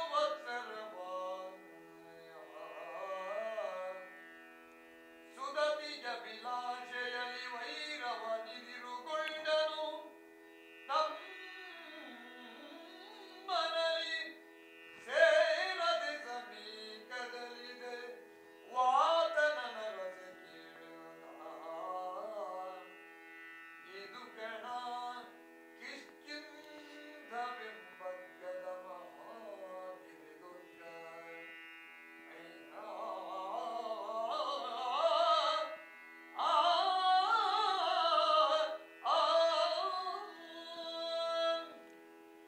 ಕಿಷ್ಕಿಂಧೆ ಎಂಬಂತಹ ಅಗ್ಗಳದ ಮಹಾದುರ್ಗ ಇದು ಅಂತ ಹೇಳ್ತಾನೆ ರಾಮ. ಕಿಷ್ಕಿಂಧೆ ಪರಿಚಯ ಮಾಡ್ತಾನೆ. ಯಾಕೆಂದರೆ ಸೀತಾನ್ವೇಷಣೆಗೆ ರಾಮನಿಗೆ ನೆರವು ಹರಿದು ಬಂದಂತಹ ಅದು ಪ್ರದೇಶ, ಅದು ರಾಮನಿಗೆ ಹೇಳ್ತಾನೆ. ಮಹಾದುರ್ಗ ಇದು. ಇಂದ್ರನ ಮಗನಾದಂತಹ ವಾಲಿ ಕಿಷ್ಕಿಂಧೆಯನ್ನು ಅವ ಆಡಳಿತ ಮಾಡ್ತಾ ಇದ್ದ ಇಲ್ಲಿ ಹಲವು ವರ್ಷಗಳ ಕಾಲ. ಸತ್ಯಯುಗದಿಂದ ಸಮುದ್ರ ಮಥನ ಕಾಲದಲ್ಲಿದ್ದಂತಹ ವಾಲಿ. ಆದರೆ ಎಲ್ಲ ಪರಾಕ್ರಮ ಇತ್ತವನಿಗೆ, ಸಾಮರ್ಥ್ಯ ಇತ್ತು. ಆದರೆ ಸ್ತ್ರೀ ಲಂಪಟತನ ಇತ್ತು. ಕಾಮತಂತ್ರ ಪ್ರಧಾನವಾದಂತಹ ಬದುಕಿಗಾಗಿ ತನ್ನನ್ನು ಆ ಬದುಕಿಗೆ ಒಡ್ಡಿದ್ದವ. ಇದು ಅವನಲ್ಲಿದ್ದ ಭಾರಿ ದೊಡ್ಡ ದೋಷ. ರಾವಣನನ್ನು ಅವ ಬಂಧಿಸಿದ್ದ. ಒಂದು ಸಂದರ್ಭದಲ್ಲಿ ವಾಲಿಯೊಡನೆ ಹೋರಾಟಕ್ಕೆ ಬಂದಂತಹ ರಾವಣ, ಬಲಪರೀಕ್ಷೆಗೆ ಬಂದಂತಹ ರಾವಣನನ್ನು ವಾಲಿ ಮಣಿಸಿದ್ದ. ಆದರೆ ಅವರಲ್ಲಿ ಸ್ನೇಹ ಇತ್ತು, ಅಧಮ ಸಂಧಾನ ಇತ್ತು. ದಾರ, ಪುತ್ರ, ಭೋಗಾಚ್ಛಾದನ, ಭೋಜನ, ಹಿಂದಿನ ಸಂಚಿಕೆಗಳಲ್ಲಿ ನಾವು ಅದನ್ನು ಹೇಳಿದ್ದೇವೆ. ಅಂತಹ ವಾಲಿ ಅವ ಹೆಂಗಸಿನ ಆಸೆಯಿಂದ ತಮ್ಮನನ್ನೇ ದೂರವಿರಿಸಿದ್ದಾನೆ. ರುಮೆಯನ್ನು ತನ್ನ ವಶದಲ್ಲಿಟ್ಟುಕೊಂಡಿದ್ದಾನೆ, ಸ್ವಾಧೀನೀಕರಿಸಿಕೊಂಡಿದ್ದಾನೆ. ಹಿಂದಿನ ಸಂಚಿಕೆಗಳಲ್ಲಿ ಬಂದು ಬೆರೆದು ಮಾಯಾವಿ ದುಂದುಬಿಯ ಪ್ರಕರಣವನ್ನು ನಾವು ಹೇಳಿದ್ದೇವೆ. ಈ ಒಂದೊಂದು ಘಟನೆಯನ್ನು ಏನೇನಾಗಿತ್ತು ಎನ್ನುವುದನ್ನು ರಾಮ ಅಲ್ಲಿ ಹೇಳುತ್ತಾ ಬಂದ. ನನಗೆ ಹನುಮಂತನ ಮೂಲಕ ಸುಗ್ರೀವನ ಪರಿಚಯ ಆಯಿತು. ಸುಗ್ರೀವ ಸಖ್ಯ ಆಯಿತು. ಸುಗ್ರೀವ ಸಜ್ಜನ, ಗುಣವಂತ, ಸದ್ಬುದ್ಧಿ ಉಳ್ಳವ, ಧರ್ಮಾತ್ಮ. ಹಾಗೆ ಆ ದುಷ್ಟನಾದಂತಹ ವಾಲಿಯನ್ನು ನಾವು ಕೊಂದೆವು ಅಂತ ಹೇಳ್ತಾನೆಮ್ಮ. ನಾವು ಕೊಂದೆವು, ನಾನು ಕೊಂದದ್ದಲ್ಲ. ನಾನು ಎಂಬ ಎಲ್ಲಿಯ ಸ್ವಾರ್ಥ ಭಾವನೆಯನ್ನು ರಾಮ ಹೇಳಲಿಲ್ಲ. ನಾವು ವಾಲಿಯನ್ನು ಕೊಂದೆವು. ಹಾಗೆ ಸುಗ್ರೀವನ ಸಖ್ಯ, ಸುಗ್ರೀವ ಸ್ನೇಹ. ಹಾಗೆ ಅವನ ಪರಮ ಸ್ನೇಹದಿಂದ ಸೀತಾನ್ವೇಷಣೆ ಆಯಿತು. ಹನುಮಂತನಿಂದ ಯುದ್ಧ ಆಯಿತು, ರಾವಣಾದಿಗಳ ವಧೆಗೆ ಕಾರಣವಾಯಿತು. ಹಾಗೆ ನಮಗೆ ಭಾರಿ ದೊಡ್ಡ ಗೆಲುವು ಈತನಿಂದ, ಸುಗ್ರೀವನಿಂದ ನನಗೆ ಭಾರಿ ದೊಡ್ಡ ಗೆಲುವಾಯಿತು ಸೀತ ಹೇಳ್ತಾನೆ. ನನಗೆ ಗೆಲುವಾದದ್ದು ನನ್ನಿಂದ ಅಲ್ಲ, ಸುಗ್ರೀವನ ಸಹಕಾರದಿಂದ ಭಾರಿ ದೊಡ್ಡ ಗೆಲುವು ಬಂತು ಅಂತ ಹೇಳ್ತಾನೆ. ಆ ಸಂದರ್ಭದಲ್ಲಿ ರುಮೆ ಮತ್ತು ಅಲ್ಲಿದ್ದಂತಹ ಸಮಸ್ತ ಸುಂದರಿಯರು ರುಮೆಯ ನೇತೃತ್ವದಲ್ಲಿ, ಸುಗ್ರೀವನ ಹೆಂಡತಿಯ ನೇತೃತ್ವದಲ್ಲಿ ರಾಮ ಸ್ವಾಗತಕ್ಕೆ ಸಿದ್ಧರಾದರಂತೆ. ಕಲಶ ಕನ್ನಡಿ ಹಿಡಿದು ಕಲಶ ಕನ್ನಡಿ ಸಹಿತ ಶೋಭಾ ಕಲಿತ ವೈಭವದಿಂದ, ಕಲಶ ಕನ್ನಡಿ ಸಹಿತ ಶೋಭಾ ಕಲಿತ ವೈಭವದಿಂದ ಎದಿರ್ಕೊಂಡಳು ಮಹಾ ಸಂಭ್ರಮದಿ ಅವನಿಗೆ ಸಹಿತ ರಾಘವನ ಇಳಿದು ತೊಡೆಯೋ ದರಸನ ಜಯಲೊಲವು ಮಿಗೆ ವೈದೇಹಿ ರುಮೆಯನು ಸೆಳೆದು ಬಿಗೆ ಅಪ್ಪಿದಳು ಪರಮಸೇಗ ಭಾವದಲ್ಲಿ ವೈದೇಹಿ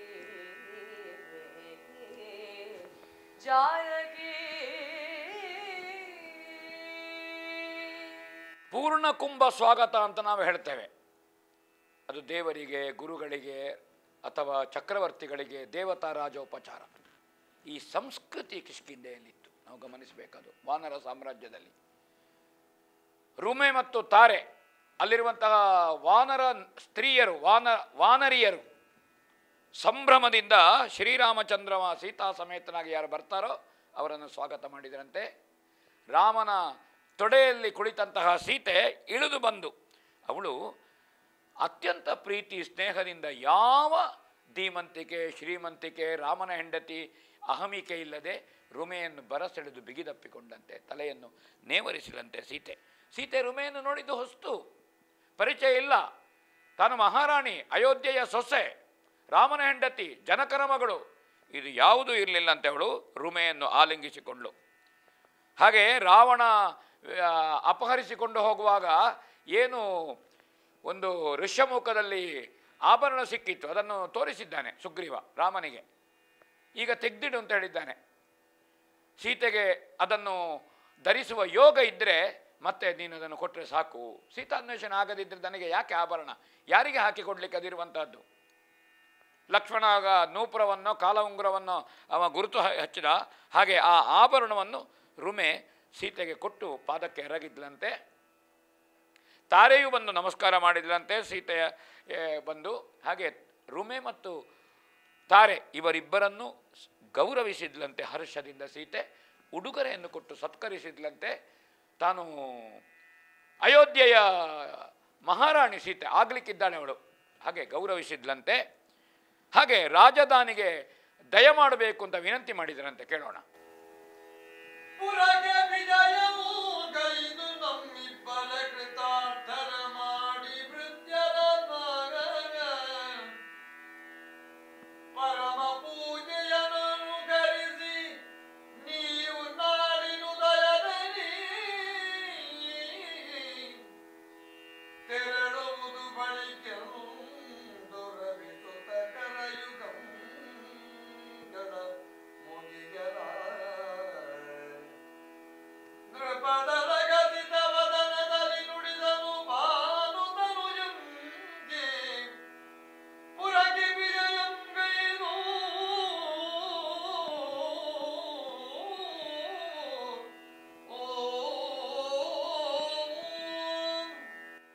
ಕಿಷ್ಕಿಂಧೆಯ ಮಹಾರಾಜನಾದಂತಹ ಸುಗ್ರೀವ ಮತ್ತು ರುಮೆ, ಆ ವಾನರ ದಂಪತಿಗಳು, ವಾನರಿ ಮತ್ತು ವಾನರ ರಾಜ ಅವರು ಯಾರಿದ್ದಾರೆ, ಅವರು ನೀವು ನಮ್ಮ ರಾಜಧಾನಿಗೆ ದಯ ಮಾಡಿಸಬೇಕು ಅಂತ ವಿನಂತಿ ಮಾಡಿದರಂತೆ ರಾಮನ ಹತ್ರ.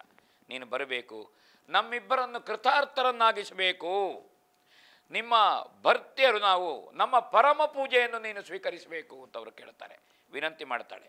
ಇವತ್ತು ಒಂದು ದಿವಸ ರಾಮಚಂದ್ರಮ ಇಲ್ಲಿ ಉಳಿಬೇಕು, ನೀನು ನಿನ್ನನ್ನು ಸೇವಿಸುವುದಕ್ಕಿದ್ದೇವೆ ನಾವು, ನಿನ್ನ ಸೇವಾ ಭಾಗ್ಯ ನಮಗೆ ಇನ್ನೊಂದು ಸಲ ಸಿಗುವುದಿಲ್ಲ, ನೀನು ಇನ್ನೊಮ್ಮೆ ಕರೆದ್ರೆ ಬರ್ತೀಯಾ? ಅದಕ್ಕೆ ಬೇಕಾಗಿ ಬರಬೇಕು ಅಂತ ಹೇಳಿದನಂತೆ, ಕೈ ಮುಗಿದನಂತೆ. ಆದರೆ ಮುಗುಳು ನಗೆಯನ್ನು ಬೀರಿ ರಾಮ ಹೇಳ್ತಾನೆ, ನಿನ್ನಂತಹ ಸೇವಾ ತತ್ಪರರು ಯಾರಿದ್ದಾರೆ ಹೇಳು ಸುಗ್ರೀವ, ನೀನು ಸೇವಾ ತತ್ಪರು, ನಿನ್ನ ಓಲು ಅಂತಹ ಸತ್ಕಾರ್ಯ ಮಾಡುವ, ಸತ್ಸೇವೆ ಮಾಡುವ ಸತ್ಸಂಗಿಗಳು ಪ್ರಪಂಚದಲ್ಲಿ ಯಾರೂ ಇಲ್ಲ. ನೀನು ಅಂತಹ ಮಹಾನುಭಾವನಿದ್ದಿ, ಅಂತಹ ಶ್ರೇಷ್ಠನಿದ್ದಿ. ಜನ್ಮ ಜನ್ಮಾಂತರದಲ್ಲಿ ನಿನ್ನ ಋಣ ಇದೆ, ನಿನ್ನ ಅನುಬಂಧ ಇದೆ ನನಗೆ, ಅದನ್ನು ಪರಿಹರಿಸಲಿಕ್ಕೆ ಸಾಧ್ಯ ಇಲ್ಲ ಅಂತ ರಾಮ ಹೇಳ್ತಾನೆ. ನಾವೇನು ಹೊಗಳಿಸಿಕೊಳ್ಳಲಿಕ್ಕಿದ್ದವರೋ ಹೊಗಳು ಭಟ್ಟರೋ ಹೀಗೆ ಸಾಕು ಅಂತ ಹೇಳ್ತಾನೆ. ಆ ರೀತಿ ಆ ಕಾರಣದಿಂದ ಆದರೆ ಉಳಿಲಿಕ್ಕೆ ಸಾಧ್ಯ ಉಂಟೇ ಇಲ್ಲ. ಯಾಕೆಂದರೆ 14 ವರ್ಷ ಕಳೆದು ಮರು ದಿವಸ 9 ಗಳಿಗೆ ಒಳಗಿರಬೇಕು ಅಂತ ರಾಮ ಹೇಳ್ತಾನೆ. ಕಾರಣ ಇದೆ, ಅದಕ್ಕೆ ಕೇಳೋಣ. ಭರತ ನಿಂದಿನ ದಿನದೊಳಗೆ ಕೇಸುರಿಯ ಸಪ್ತಾರ್ಚಿಯಲಿ ಕಾಯವ ಬೆರಸದಿರನಿದು ಪೂರ್ವ ಸೂಚಿತ ಸುಪ್ರತಿಜ್ಞೆಯಲೇ ಪೂರ್ವ ಸೂಚಿತ ಸುಪ್ರತಿಜ್ಞೆಯಲೇ ಹಿರಿದು ತೃಪ್ತಿಯ ನೈದಿದೆವು ಪರಿಚರ್ಯದಲ್ಲಿ ನಿನ್ನಿಂದಲೆಂದ ಧರಿಸಿ ಬಳಿಕ ವಿಮಾನ ನಡೆದುದು ಮುಂದೆ ವಹಿಲದಲ್ಲಿ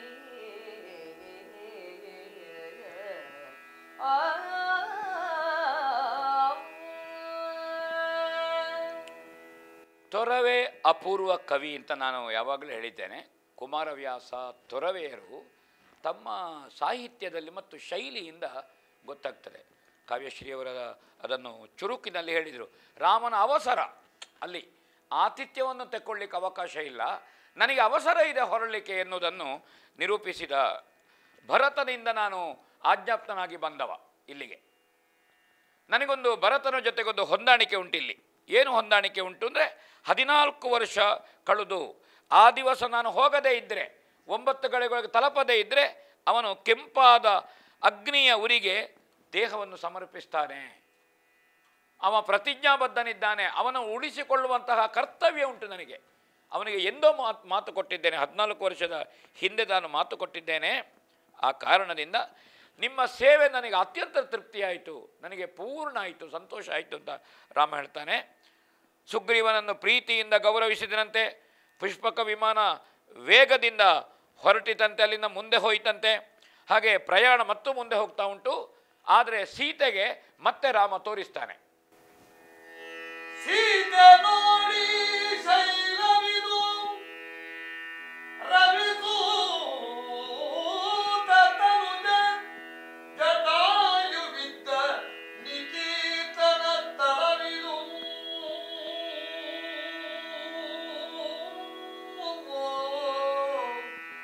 ರವಿಸೂತ ತನುಜ ಜಟಾಯುವಿದ್ದ ನಿಕೇತನ ಸ್ಥಳವಿದು ಕಣಾಯನೆ ನೋಡಿ ಕಂಬನಿಯ ನೋಡಿ ಕಂಬನಿಯ ಆತರಳಿ ನಯನದಲ್ಲಿ ಒಳಗಿಸಿ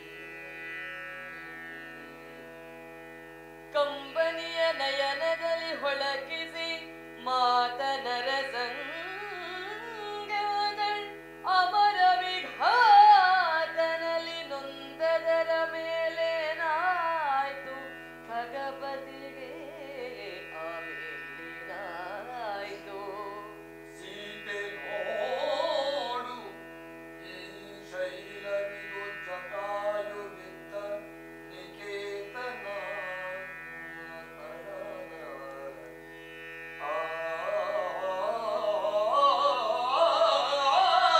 ಆ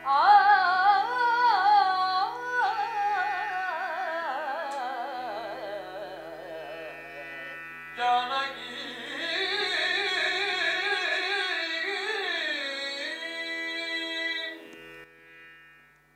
ಮರೆಯಲಾಗದ ಮತ್ತು ಮರೆಯಬಾರದ ಪ್ರದೇಶ ಇದು. ತೋರಿಸ್ತಾನೆ ರಾಮ.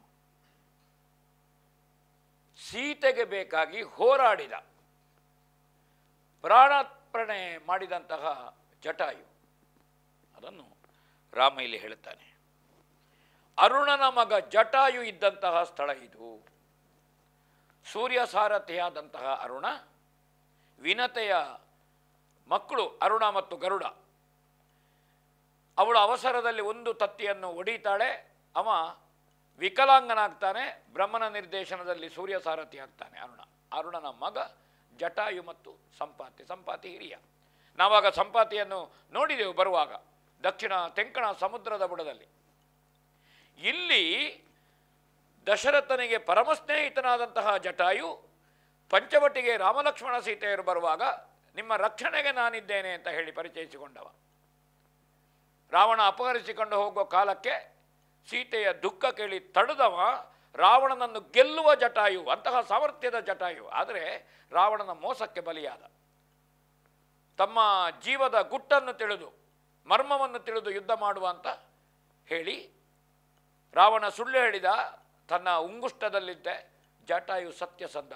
ಸತ್ಯಸಂಧರಿಗೆ ಕಾಲ ಅಲ್ಲ, ರೆಕ್ಕೆ ತುಂಡಾಯಿತು, ಬಿದ್ದ. ಇಲ್ಲದಿದ್ದರೆ ಸೀತಾಪಾರ ಆಗ್ತಿರಲಿಲ್ಲ. ಸೀತೆ ವರ ಕೊಟ್ಟಳು ರಾಮದೇವರಿಗೆ, ಸುದ್ದಿ ಹೇಳುವನ್ನಾರ ನಿನ್ನ ಪ್ರಾಣ ಪಕ್ಷಿ ಹಾರಿ ಹೋಗದೇ ಇರಲಿ. ಅದನ್ನು ರಾಮ ತೋರಿಸ್ತಾನೆ. ಜಟಾಯು ಇದ್ದ ಸ್ಥಳ ಇದನ್ನು ನೋಡಿ ಸೀತೆಗೆ ಕಣ್ಣೀರಿಳಿಯುತ್ತದೆ. ಒಂದು ಅನಾಥ ಸಂದರ್ಭದಲ್ಲಿ ತನ್ನ ಜೀವ ರಕ್ಷಣೆಗೆ ಬಂದಂತಹ ಜಟಾಯು, ತನ್ನ ಕಣ್ಣ ಮುಂದೆ ಕಡಿಯಲ್ಪಟ್ಟು ಸತ್ತ ಜಟಾಯು. ಈ ಸುದ್ದಿ ಕೇಳಿ ಕಣ್ಣ ನೀರು ಬಂತಂತೆ ಅವಳಿಗೆ. ರಾಕ್ಷಸರೊಡನೆ ಹೋರಾಟದಲ್ಲಿ ಬಿದ್ದ ಜಟಾಯು ಆಮೇಲೆ ಏನಾಯಿತು ಕುತೂಹಲ ಆಯಿತು. ಏನಾಯ್ತವ, ಎಲ್ಲಿಗೆ ಹೋದವ, ಎಂತಾಯಿತು? ಸೀತೆ ಕುತೂಹಲದಿಂದ ಕೇಳಿದ್ರಂತೆ. ಕೇಳೋಣ ರಾಮಾಯಣ ಹೇಳ್ತಾನೆ ಅಂತ.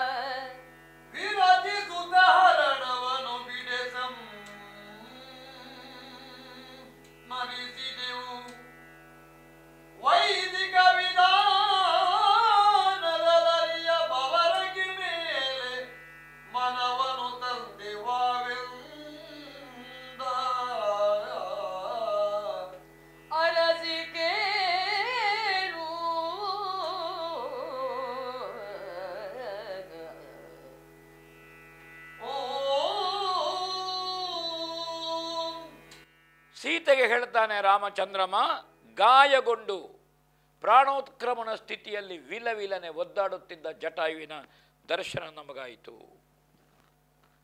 ನಮ್ಮನ್ನು ಕಂಡ ತಕ್ಷಣ ಒಂದು ಗಟುಕು ನೀರು ಕೊಡಲಿಕ್ಕೆ ನಮಗಾಗಲಿಲ್ಲ, ಅವನಿಗೆ ಉಪಚಾರ ಮಾಡಲಿಕ್ಕಾಗಲಿಲ್ಲ. ಆದರೆ ವಿಶ್ರವಸೋ ಪುತ್ರೋ ರಾವಣ, ವಿಶ್ರವಸುವಿನ ಮಗ ರಾವಣ ಲಂಕಾಧಿಪತಿ ಸೀತೆಯನ್ನು ಅಪಹರಿಸಿದ್ದಾನೆ ಅಂತ ಇಷ್ಟೇ ಹೇಳಿದ್ದವ, ಅವನ ಪ್ರಾಣ ಹಾರಿಹೋಯಿತು. ಬೇರೆ ಏನೂ ಸಂದೇಶವನ್ನು ಕೊಡಲಿಲ್ಲ. ಸೀತೆ ವರ ಕೊಟ್ಟಲಿದ್ದು, ಆ ಸೀತೆಯ ವರದ ಪ್ರಭಾವದಿಂದ ಅವ ಅಷ್ಟು ಹೊತ್ತು ಉಳಿದಿದ್ದ. ಅವನ ಉಳಿಸಿಕೊಳ್ಳಿಕ್ಕಾಗಲಿಲ್ಲ. ಆದರೆ ವೈದಿಕ ವಿಧಾನದಲ್ಲಿ ಅವನಿಗೆ ತಿಲತರ್ಪಣವನ್ನು ಜಲತರ್ಪಣವನ್ನು ನಾವು ಮಾಡಿದೆವು. ರಾಮಲ್ಲಿ ಹೇಳ್ತಾನೆ, ನಮಗಯ್ಯನು ದಶರಥ ಭೂಪತಿಗಳಿಗೆ ಸಮತುಲ್ಯನಾದಂತಹ ಯೋಗ್ಯತೆ ಉಳ್ಳವನು. ಲಕ್ಷ್ಮಣನ ಹತ್ರ ಹೇಳ್ತಾನೆ, ತಂದೆಯ ಮಿತ್ರ ನಮಗೆ ತಂದೆ ಸಮಾನ ಜಟಾಯು, ಅವ ತಿರಿಯಕ್ಕೆ ಜಂತು ಅಂತ ರಾಮ ನೋಡಲಿಲ್ಲ. ಇದು ರಾಮಾದರ್ಶ ಜಗತ್ತಿಗೆ. ಅದನ್ನು ನಾವು ಹೇಳ್ತಾನೆ, ಅಂತ್ಯ ಸಂಸ್ಕಾರ ನಡೆಸಿದೆವು, ತಿಲತರ್ಪಣ ಜಲತರ್ಪಣ ಕೊಟ್ಟೆವು ಅಂತ ಹೇಳ್ತಾನೆ. ಹಾಗೆ ಅಲ್ಲಿಂದ ತಕ್ಷಣದಲ್ಲಿ ಪುಷ್ಪಕ ಮತ್ತೆ ಪಂಚವಟಿಯ ಕಡೆಗೆ ಸಾಗೀತು ಅಂತ ತೊರವೆ ಹೇಳ್ತಾನೆ. ನಾವು 97ನೇ ಸಂಚಿಕೆಗೆ ಮಂಗಲವನ್ನಾಡುವ. ರಾಮ